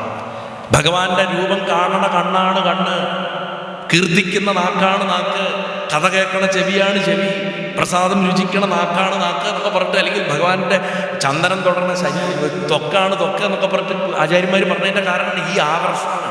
ഭഗവാനിലേക്ക് മനസ്സിനെ എത്തിക്കാൻ ഇന്ദ്രിയങ്ങൾ ഓരോന്നിനെയും കൊണ്ട് അവിടെ എത്തിക്കുക. ഈ ചതറി 100,000 കാര്യത്തിൽ കിടക്കുന്ന കണ്ണും കാതും മൂക്കിനെയൊക്കെ ഏകോപിപ്പിച്ചു കൊണ്ടുവരാൻ വേണ്ടിയിട്ടുള്ള വിദ്യയുണ്ട്. അത് ചെയ്യാൻ പഠിപ്പിക്കണം. അതുകൊണ്ട് ഭഗവാൻ ആകർഷിക്കണു, തർക്കിക്കുന്നില്ല, ചതറിക്കുന്നില്ല. നമ്മുടെ ബോധത്തിനെ ജീവിതത്തിനെ രക്ഷിക്കണ്ടോ? ഇല്ല. എങ്ങനെ ജീവിക്കണം എന്ന് പഠിപ്പിക്കണം. അതാണ് ഭഗവാൻ പഠിപ്പിക്കണം. വളരെ ശ്രദ്ധിക്കണം. ഗുരുവായൂരപ്പൻ നമ്മുടെ ജീവിതത്തിനെ രക്ഷിക്കണ്ടോ? ഇല്ല. എന്തായി പറയുന്നത്? അതെന്താ ജീവിക്കേണ്ടത് എങ്ങനെയാണെന്ന് പഠിപ്പിച്ചു. ഭഗവാൻ വേണമെങ്കിൽ ജരന്റെ അമ്പ് കാലിന് കൊണ്ടാണമായിരുന്നു, ചെയ്തില്ലല്ലോ. തന്നെ അദ്ദേഹം രക്ഷിച്ചിട്ടില്ല. ആ യുദ്ധക്കളത്തിൽ അദ്ദേഹത്തിന്റെ ശരീരം കീറി മുറിഞ്ഞ് രക്തമൊഴുകിയിട്ടുള്ള ഭാവം വ്യാസമഹർഷി എഴുതി വെച്ചിട്ടുണ്ട്. ഭഗവാൻ തേരാളികൾ തിരിച്ചൊരായുധം പ്രയോഗിക്കാൻ പറ്റില്ല. ഭഗവാന്റെ ശരീരത്തിൽ എന്നും മുറിവുകളാണ്. എത്ര അസ്ത്രങ്ങൾ അർജുനന്റെ നേരെ വരുന്നതിൻ്റെ ഒരു ബന്ധം അദ്ദേഹത്തിന് കിട്ടുന്നുണ്ട്. സാരഥിയെ കൊല്ലണം എന്നുള്ളത് നിയമമാണ്. അപ്പോൾ ഭഗവാനെ കൊല്ലാൻ അനവധി അസ്ത്രങ്ങൾ പ്രയോഗിച്ചിട്ടുണ്ട് മറ്റു യോദ്ധാക്കൾ. ശരീരം കീറി മുറിഞ്ഞിട്ടില്ല. താൻ ദിവ്യനാണെന്ന് പറഞ്ഞാൽ മുറിവുകൾ ഏറ്റുവാങ്ങേണ്ടിരുന്നിട്ടുണ്ടോ? ഇല്ല. അതുകൊണ്ട് ജീവിത സമരം പൊരുതുന്നത് എങ്ങനെയാണെന്നാണ് ഭഗവാൻ പഠിപ്പിക്കുന്നത്. ജീവിത സമരത്തിൽ ഓടി രക്ഷപ്പെടുന്നത് എങ്ങനെയാണെന്നല്ല പഠിപ്പിക്കുന്നത്. ഗീത പഠിപ്പിച്ചതും അതാണ്. അപ്പോൾ അതുകൊണ്ട് അങ്ങനെയുള്ള ഭഗവാൻ ഒരു ശിശുവായിട്ട് നമ്മുടെ മുന്നിൽ നിൽക്കുമ്പോൾ നമ്മളെ ഉപദേശിക്കാണ്ട പരിവർത്തനം ചെയ്യും, നമ്മളെ ആകർഷിക്കും. തൻ്റെ ആ സുലഭമായിട്ടുള്ള ചൈതന്യത്തെ കൊണ്ട് അതേപോലെ തന്നെ എങ്ങനെ ജീവിക്കണമെന്ന് നമ്മളെ പഠിപ്പിക്കുകയും ചെയ്യും. അങ്ങനെ അദ്ദേഹത്തിൻ്റെ മുന്നിൽ നിൽക്കുമ്പോൾ നമ്മൾ പതുക്കെ നമ്മുടെ അധികാരവും അക്ഷമയും അമിതമായിട്ടുള്ള ഗൗരവവും ഇതൊക്കെ മറന്നു. ഭഗവാന്റെ മുന്നിൽ മോക്ഷം എന്ന് പറയുന്നത് നമ്മുടെ കടന്നു പോയിട്ടുള്ള കുട്ടിക്കാലം നമുക്ക് തിരിച്ചു കിട്ടുന്ന പോലെ സ്വീറ്റായിട്ടുള്ള ഒന്നാണെന്ന് നമുക്ക് മനസ്സിലാവും. നമ്മളൊക്കെ നമ്മുടെ കുട്ടിക്കാലം ആലോചിക്കുമ്പോൾ എന്തെങ്കിലും ഒരു നന്മയുണ്ടാവും. ഒരു നന്മയില്ലാത്ത ഒരു ജീവിതവും ലോകത്തിലില്ല. അങ്ങനെ ആ കുട്ടിക്കാലം നമുക്ക് തിരിച്ചു കിട്ടുകയാണ് എന്നുള്ള ഒരു മെമ്മറി എങ്ങനെ നമുക്ക് വരുന്നുണ്ടോ അതുപോലെ സ്വീറ്റാണ് മോക്ഷം എന്ന് ഭഗവാൻ നമുക്ക് പഠിപ്പിച്ചു തരും. ഞാനിത് ഉപസംഹരിക്കുകയാണ് ഇന്നത്തെ ഈ പ്രഭാഷണത്തിനെ. ഗുരുവായൂരപ്പൻ വിശുദ്ധരായിട്ടുള്ള പരമശുദ്ധരായിട്ടുള്ള മനുഷ്യരെ ഒന്നും ഒരു തീർത്ഥജലം തെളിച്ചിട്ടോ മയിൽപ്പീലി കൊണ്ട് തൊട്ടിട്ടോ പുല്ലാങ്കുല ഊതിയിട്ടോ നിർമ്മിക്കണില്ല. അദ്ദേഹം അതൊന്നും ചെയ്യുന്നില്ല. മറിച്ച് സെൻസിറ്റിവിറ്റിയുള്ള, സിനിമയിലെ ഡയലോഗല്ല ഞാൻ പറഞ്ഞത്, സെൻസിറ്റിവിറ്റിയുള്ള മൃദുവായിട്ടുള്ള മനുഷ്യരെ അദ്ദേഹം സൃഷ്ടിക്കുകയാണ് ചെയ്യുന്നത്. ജീവിതത്തിൽ യുദ്ധം ചെയ്യാൻ സദാ സന്നദ്ധരായിട്ട്, എന്നാൽ അതിൻ്റെ ഫലങ്ങളോടൊന്നും ഒട്ടാതെ നിൽക്കാൻ സാധിക്കുന്ന മനസ്സുള്ള അർജുനന്മാരെ സൃഷ്ടിക്കുകയാണ് ഭഗവാൻ ചെയ്യണം. അതിന് ബാലഭാവത്തിൽ കൂടെ വാത്സല്യം എന്നുള്ള വൈകാരിക വിദ്യയെ ഭഗവാൻ ഉപയോഗിക്കുന്നു. ഗീതയിൽ ഭഗവാൻ ബുദ്ധിക്കാണ് അഡ്രസ്സ് ചെയ്തതെങ്കിൽ ഇവിടെ ഹൃദയത്തിനെ ഭഗവാൻ അഡ്രസ്സ് ചെയ്യുന്നു.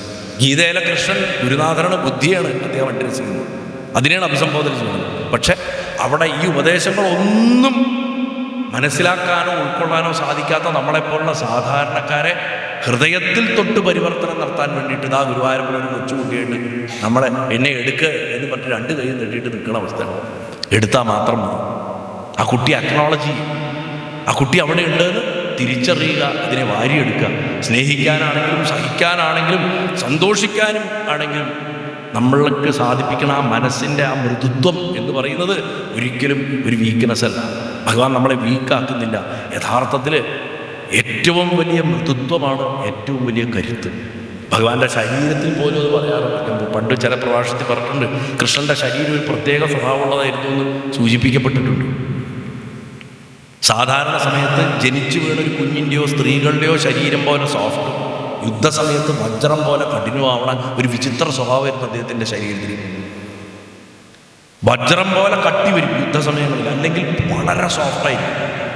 ഇത് അദ്ദേഹത്തിൻ്റെ ഒരു സിദ്ധിയായിരുന്നു. നിറത്തിൽ തന്നെ അദ്ദേഹത്തിന് ആകാശത്തിൻ്റെ കളറുകൾ ചേഞ്ച് ചെയ്യണത് പോലെ നീലയെന്ന് മരതകത്തിലേക്കും കറുപ്പിലേക്കും മറിഞ്ഞുകൊണ്ടിരിക്കുമായിരുന്നു എന്നാണ് പറയുന്നത്.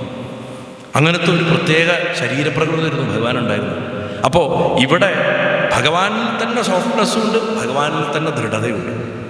ഇത് രണ്ടും ഒരു വ്യക്തിയിൽ സമ്മേളിക്കുമ്പോഴേ ജീവിതം രക്ഷപ്പെടുള്ളൂ. ദൃഢത വരേണ്ട അവിടെ ദൃഢത, സൗമ്യമാവേണ്ട അവിടെ സൗമ്യമാവുക. ഇത് നമുക്ക് പഠിപ്പിച്ചു തരാൻ വേണ്ടിയിട്ടാണ് ഭഗവാൻ ആ ബാലഭാവം സ്വീകരിച്ചത് എന്ന് പറഞ്ഞ് ഇന്നത്തെ ഈ പ്രഭാഷണത്തിൽ ഉപസംഹരിക്കുകയാണ്. നാളെ ഈ ബാലഭാവത്തിൻ്റെ അടിസ്ഥാനമായിട്ടുള്ള തത്വങ്ങളും ആ തത്വങ്ങളെയൊക്കെ നമ്മുടെ കാലഘട്ടത്തിൽ നടന്നിട്ടുള്ള, ഗുരുവായൂർ നടന്നിട്ടുള്ള ചില കഥകളും വെച്ച് നാളെ ഉദാഹരിക്കാം. അത് മനസ്സിലാവുമ്പോൾ ഇതെങ്ങനെ നമ്മൾ ഓരോരുത്തരും ജീവിതത്തിൽ പ്രാവർത്തികമാക്കണം. ഇന്നിപ്പോൾ തിയറിയാണ് പഠിച്ചു, നാളെ പ്രാക്ടിക്കലാണ്. നാളെ ഇതെങ്ങനെ നമ്മൾ ജീവിതത്തിൽ കൊണ്ടുവരണം. നാളെ വൈകുന്നേരം പോകുമ്പോൾ രാത്രി പോകുമ്പോൾ നിങ്ങളുടെ ഒക്കത്തെ മൂപ്പരെ കയറ്റിയിട്ട് വിടും.